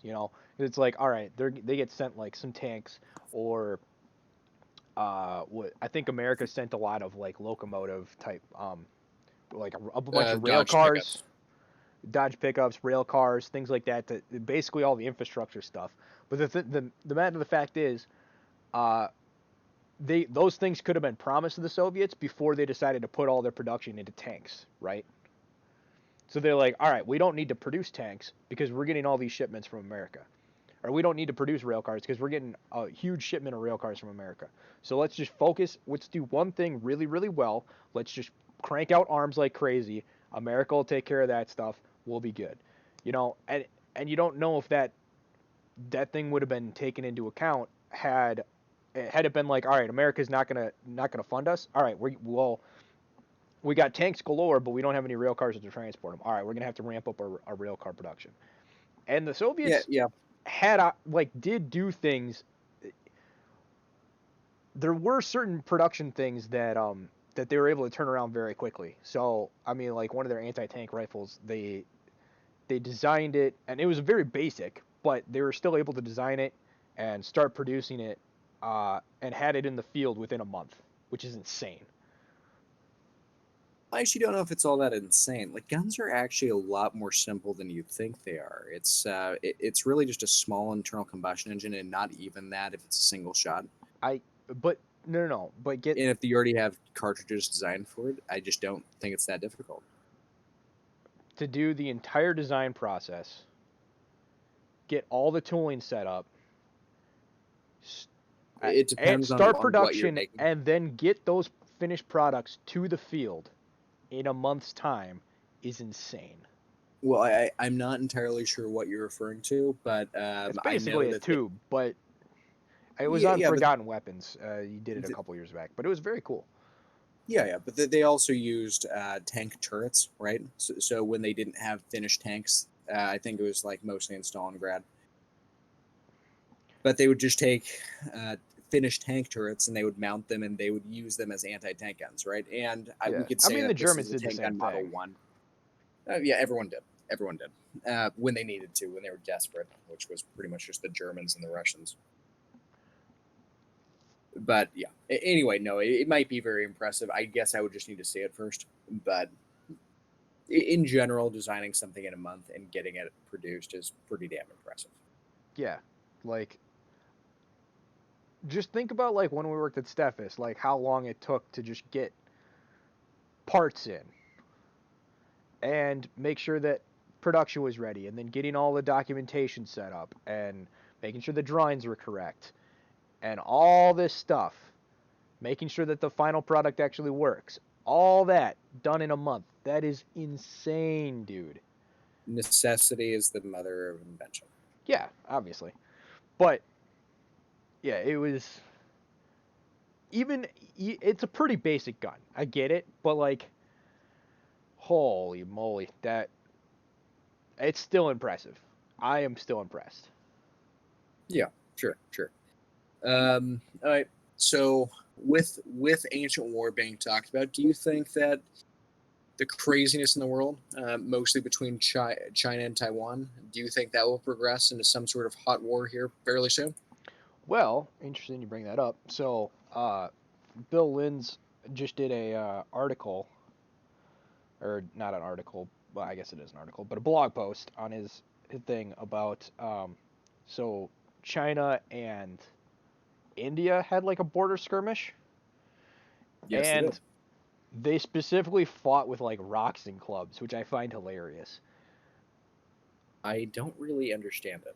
Do they have a policy of no rifles issued to their soldiers? This is kind of ridiculous to me. I don't know if it was a stage thing or like what's going on, but basically they decided if they were going to have a contention over this area, the best way to do it. This is his interpretation. My, I'll give you my interpretation afterwards. Um, so basically, what's usually about the skirmish is the weapons employed. Both India and China have sizable arsenals of modern weapons. They employed none of them. Instead, they fought with rocks and clubs. I find the deafening silence over the choice of weapons, including from the U.S. military, to be interesting. It is certainly should draw attention to anyone who studies where war may be going. Why such a bizarre scenario? Why did such a bizarre scenario unfold? Because both countries have nuclear weapons. It is probably true that neither India nor China want a war at this point, but with what limited both countries to the caveman was general import, with general import so terrifying the prospect of nuclear war to anyone threatening with with it that the governments are willing, so even eager to go seemingly ridiculous lengths to prevent it. Prevention begins with avoiding the escalatory ladder, and that is which led to a fight with rocks and clubs. Both countries rightly feared that if they went to weapons of, let's say, Sung Dynasty China or Mughal India, they would set foot on that ladder. So rocks and clubs it had to be. Even a battle with those so alarmed Beijing and New Delhi that they quickly sought to settle the dispute diplomatically. Many weapons have claimed the title of the peacemaker, but nuclear weapons actually deserve it. Now, my perspective is nukes don't actually exist, and they're doing everything they possibly can to show that they are to hide the fact that they don't exist, and so they'll go to these absurd lengths to hide that fact. Yeah, I kind of think that nukes do exist, but I just I don't know. We haven't had a big war since the 40s. Since Japan got blowed up, there has not been a significant war. I mean, you can argue that Vietnam was a significant war. You can argue Korea was a significant war, or any of the Middle Eastern wars. The last state But versus between major state, superpowers, it hasn't happened. the last state versus state war was the Korean War. Yeah. But yeah, I don't know. For me, that highlights the fact that nukes do not exist, even more than the already levels of absurdity that exist upon them, where they were only used once, and there's a very interesting Reddit thread, uh, which basically they somebody had like their grandparent or whatever who was a spy plane guy during, or like a photography plane guy during World War II in the Pacific. And he would be flying over Japan taking pictures so that they knew like the bomb sites. And they were specifically forbidden from flying over the areas where they dropped the nuclear bombs to take pictures. So basically, like, just kind of shows that there's like no evidence of any of this stuff that supposedly happened. Japan believes it was a firebombing, which I'm apt to believe. And it did less destruction than like 5 or 6 of the firebombing campaigns. It was number like 7 or 8 on the overall destruction of city destruction. So I hear that, but also I don't think the bomb operated correctly. At least from what I've read, I think it was an order of magnitude less than it was supposed to be. But it was a brand new invention. The first new invention of anything is never optimal. At least that sure, I can but think of. it's the perfect saber rattler, and also the idea that people get to play God. You know, they don't get to decide when the world ends. This is something that the people in power love to push. They love to pretend that they're God, right? So it's like I could end the world at any time by just pressing this little button and nuking the entire world, and it's like no, you can't, because they don't exist. And you do everything in your power. It's basically like it's kind of like red shoes. The red shoes, Uh, you're gonna have to explain that to me and the audience. yeah, I'll get there. So the red shoes are kind of like I'm in for the lie, right? So the red shoes are um like a symbol that like you're like a pedophile, and it came from Oh the Jesus, yeah. Ugh. uh it was like a way of signaling when you'd go to like a pedophile party or something, like I'm in. And it came from the Wizard of Oz, because Dorothy in her red slippers, right? Yeah, okay. But they weren't originally red slippers, because it's based on a book. And what is the book? What are they in the book? Can you guess? I would assume blue, Nope. white, White's pink, close. They're silver, silver. Okay. because it's all based on money. It's a discussion about the monetary systems Oh through, yeah. Okay. because it's silver shoes, a yellow brick road, gold. So you have the gold standard and the silver standard. Then you have the Emerald City, greenbacks, um, green money, right? Sure. And so it's like that's the whole premise of the entire book. So it's like it's a symbol that's like I'm in on the lie because it's you take that and then you remove all of the uh, by that one subtle switch that Hollywood did when they made the movie. They took all of the context and extra that extra layer of the story. They completely removed it by switching the shoes from silver to red.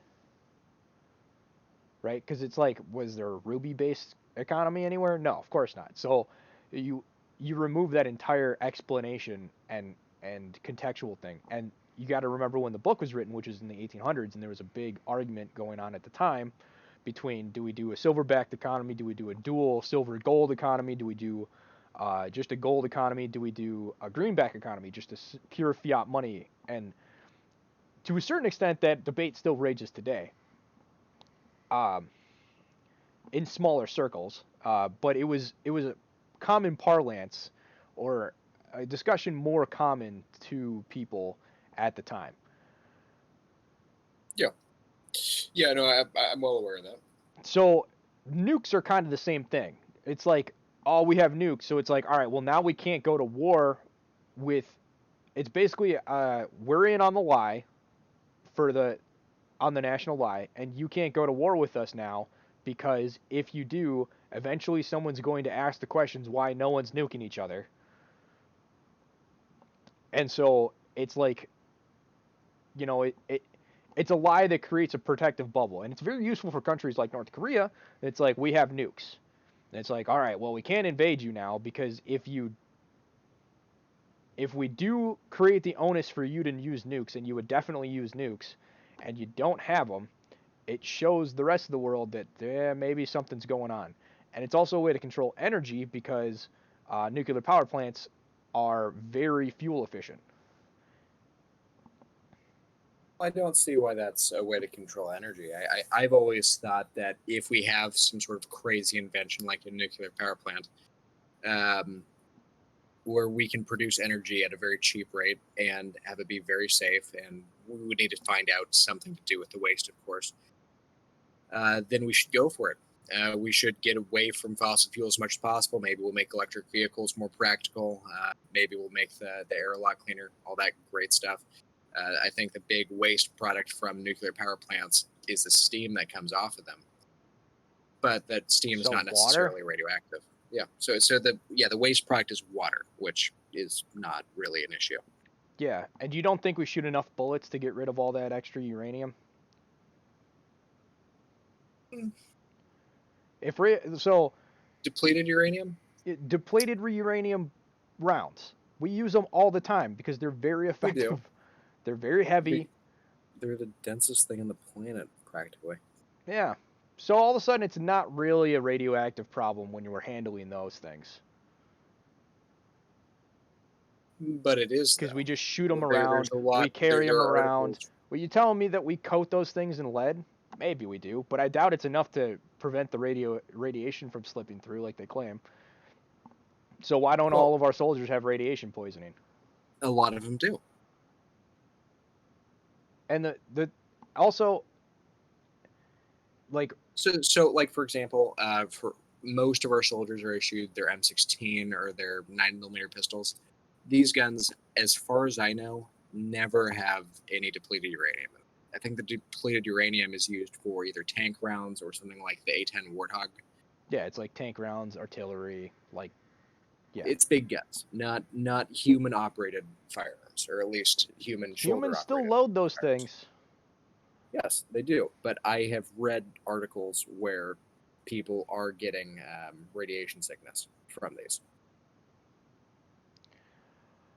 I'm trying to remember what else is like absolute preposterous around the whole Yeah, radiation I'm thing. not. I'm not saying like, the world is so crazy right now,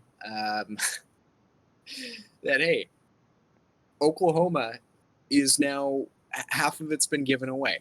We've got this guy named Jeffrey Epstein who, in theory, committed suicide by shooting himself in the back of the head or whatever the hell happened to him. He hung himself, I guess. Yeah, there's all sorts of insanity that's been going on in the world. As far as I'm concerned, the world might be flat. I don't know. I don't really care that much. And You honestly, say you I don't think, care, but then you find out that it's freaking flat and there's an ice wall, and you want to know what's over that ice wall.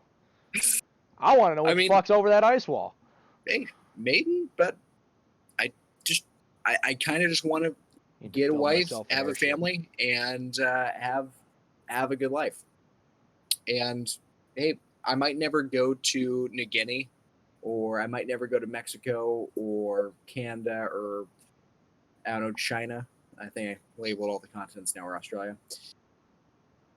But I don't need to go to these places to live my best life, even if the ice wall does exist, even if the world is flat. There's an ice I don't wall, need and I to go want to anymore. go over it, people.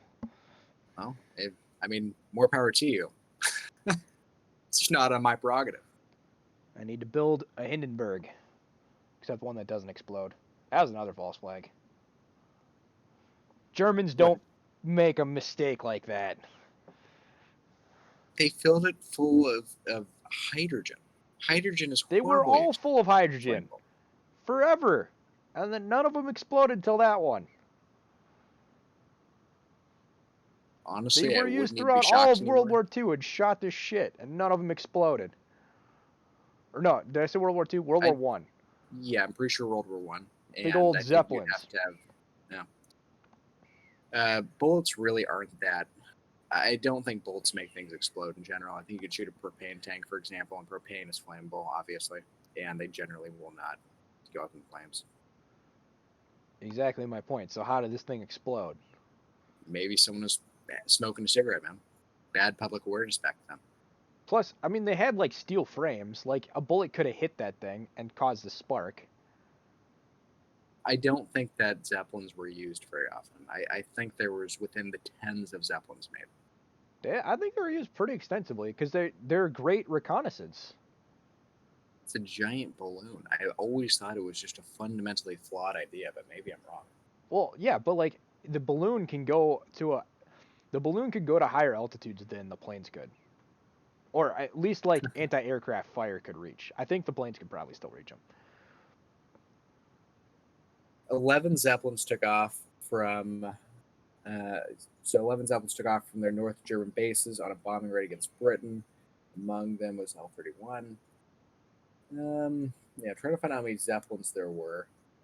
I'm not sure how many Zeppelins there were, but I just don't think it was that many, and I think that they were mostly pretty ineffective. Yeah. And even if, like, let's say this gigantic balloon was able to float higher than everything else, and it was just fantastic, why not just use a hot air balloon? Something easier to make. We have less crew, you have less machining time, you have less everything. Because how do you Zeppelins could move? What, You at had tens of directional kilometers an hour? control in a Zeppelin. Where's your directional control in a hot air balloon? Yeah. Yeah, well, I mean, maybe that's true. Yeah, it was not very many Zeppelins made in World War I. I think it was about 131. It looks like Zeppelins made, and that's according to Wikipedia. I'm not going through it a whole lot right now, and it looks All like a I'm lot of saying those. is one of those Yeah, should have exploded. The Hindenburg is like that whole story is kind of ridiculous. yeah, maybe it is. I just guess I've never really cared about it too much. They're doing it to prevent me from going over the ice wall. I want to see, man.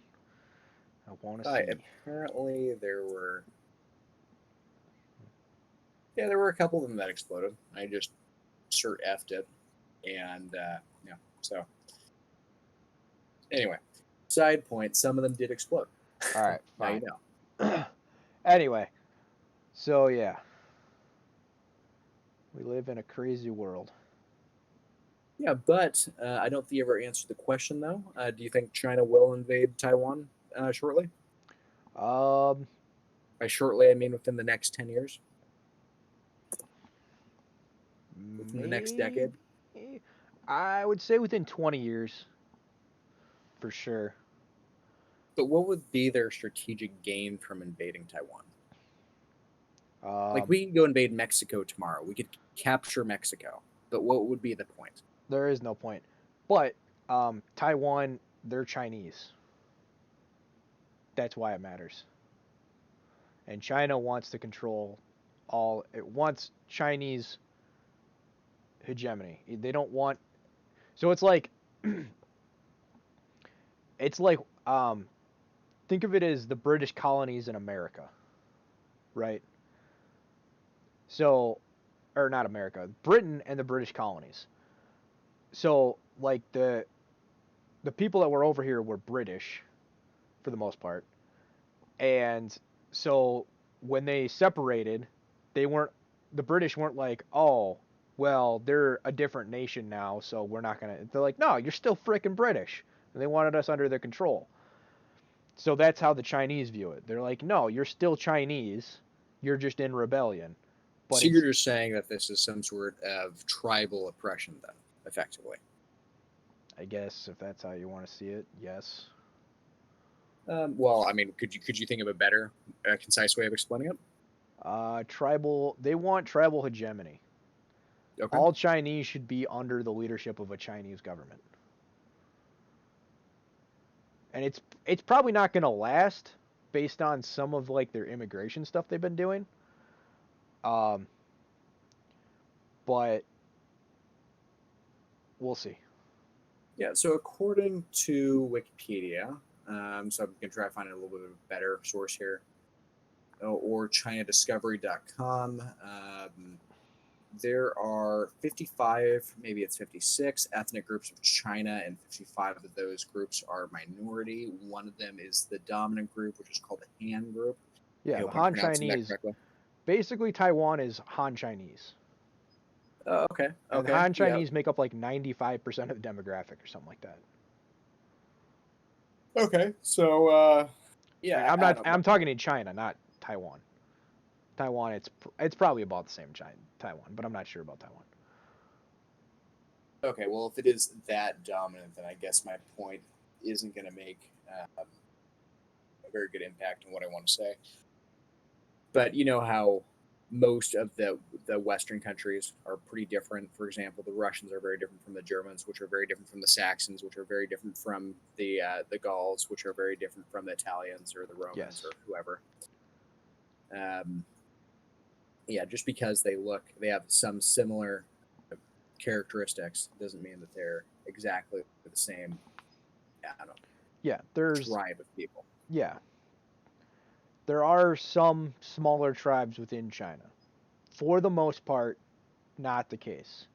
And the Han Chinese are very. They're going to make sure that the Han Chinese stay the majority population and are in control of the government. Because that's how they work. Because they understand that nation is important. And they. Yeah, yeah. Yeah, and so their phraseology that they, or not phraseology, but like one of the um, Taoist kind of principles is the nation long united must divide, and the empire uh, long divided must unite.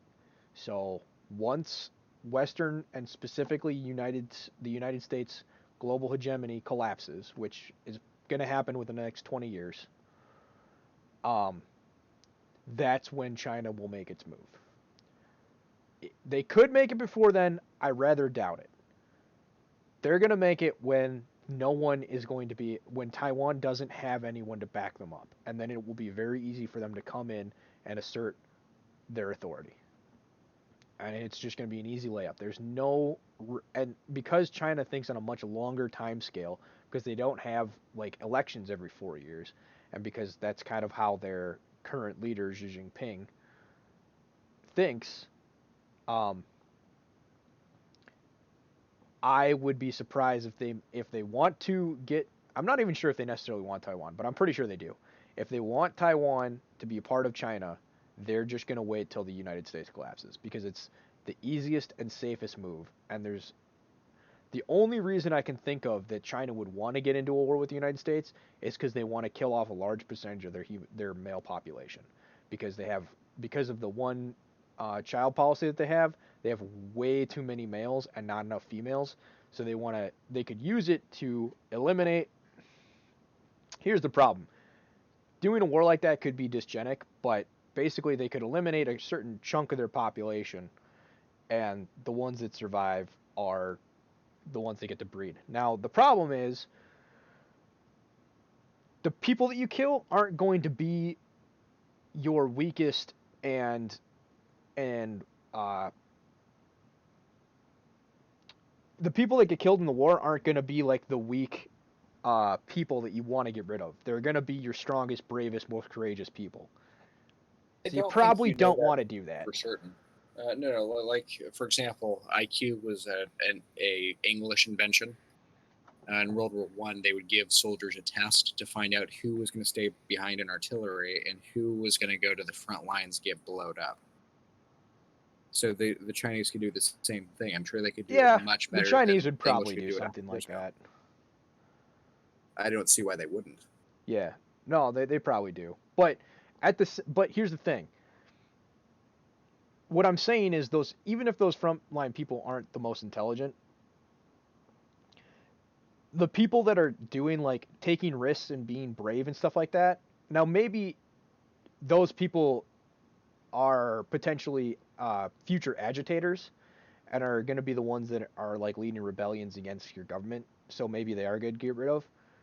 But they also like, the person that's going to charge a gun, like a machine gun nest to save all of his buddies and drop the grenade in there to blow it up so that they can take the hill.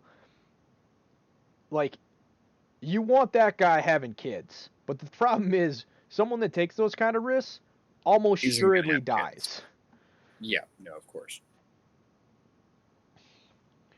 Yeah, that pretty much just is how it is, isn't it? Yeah. So that's kind of the decision matrix that China is going to have to decide. And my guess is they're just going to want the easy win. They're just going to take Taiwan without much of a fight. I can't see why they wouldn't do that. Now, one issue that China could have is so China believes in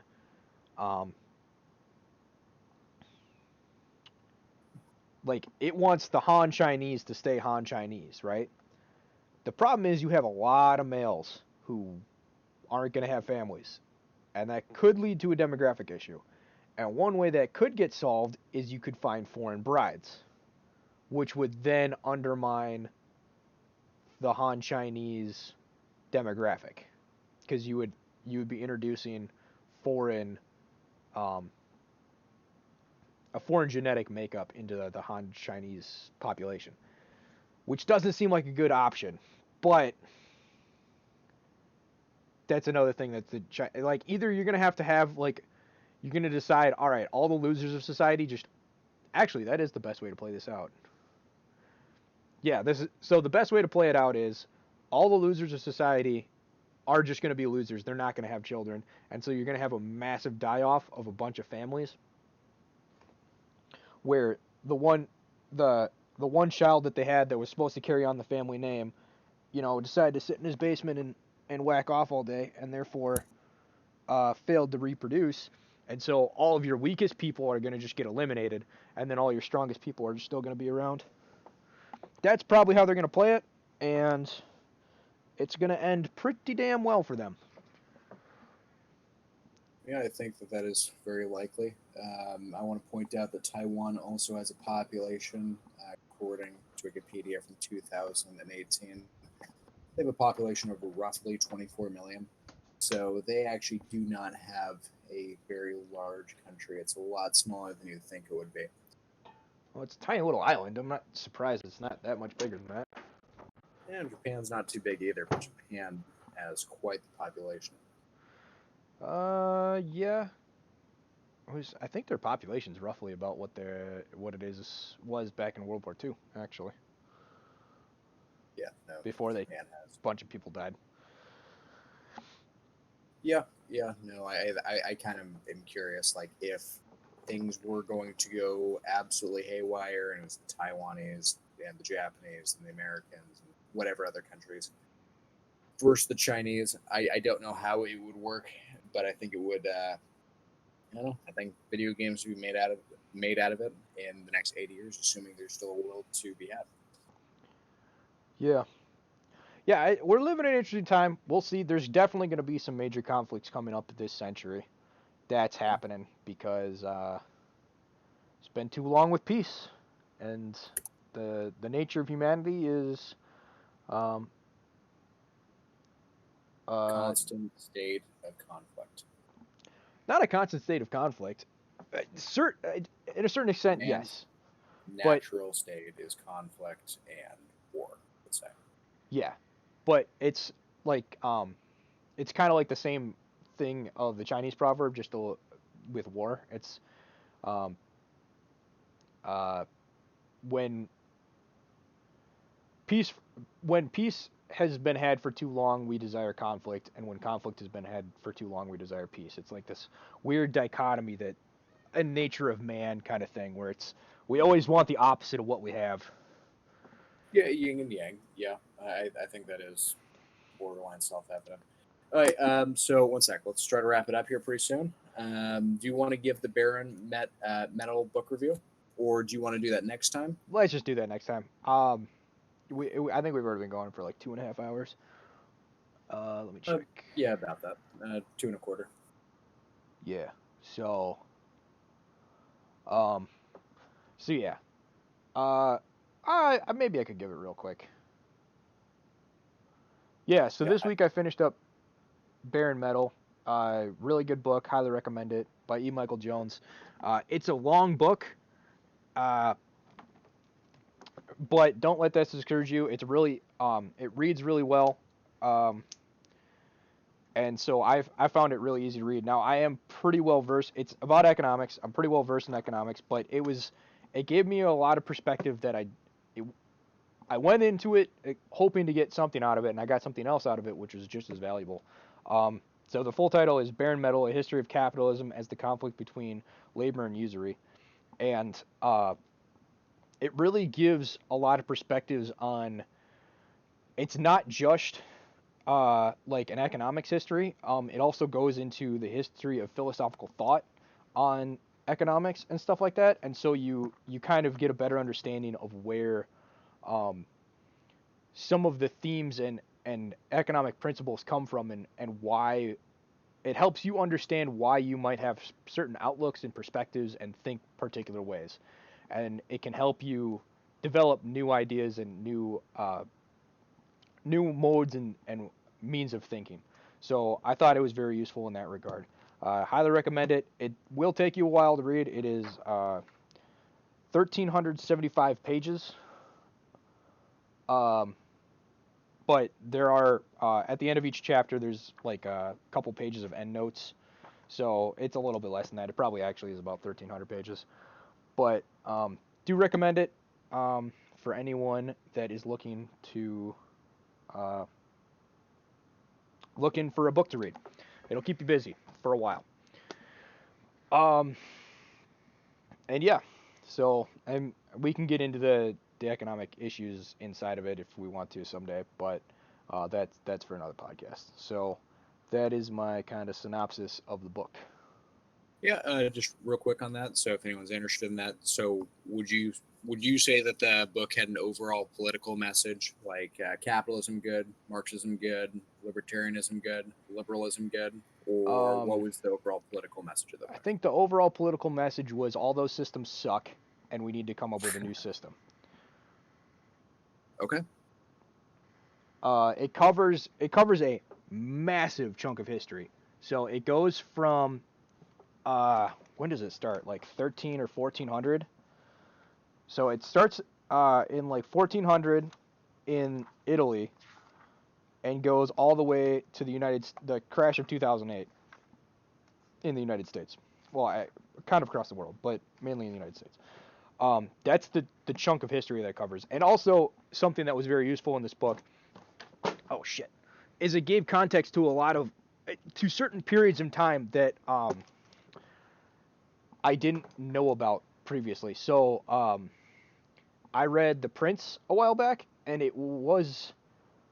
I didn't know contextual history around it, and the person that did the translation of the book that I bought tried to give some context around that, but it just, he was trying to do it in a shorthand manner because he didn't want to have to write a whole history book. So he didn't want to write a whole history book on it, so it didn't give me the context that I needed. But this gives you kind of that context that covers the time period of the prince. So if you read just the first couple of chapters in this thing that cover the Italian section, which I think is like the first, I don't know, maybe 10 chapters, what happened, the book The Prince will probably make a lot more sense to you if you aren't familiar with that history. But yeah, great book overall. Highly recommend it. That should pretty much wrap up what we got here. Any last words from you? No, not too much from me. Again, the world's a little bit crazy, but there's a lot of evidence to suggest that Bigfoot is real. So I think we have a lot of hope for the future going forward. We're going to see what happens with Ghislaine Maxwell. We're going to see what happens with our presidential system, shortages in the economy, and we're going to keep coming to you guys with some extracts out of history and our thoughts and views on current political events.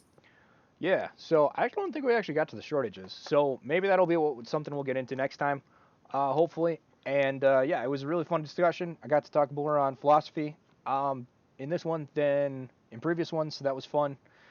And yeah, it'll be exciting to talk to you again next week. And hope you have a good one. Hope everybody enjoyed this one. I will see you next time. Or we will see you next time. I'll see you too. All right. Have a good one. Oh, one sec. Make sure to hit that like button and subscribe to our podcast.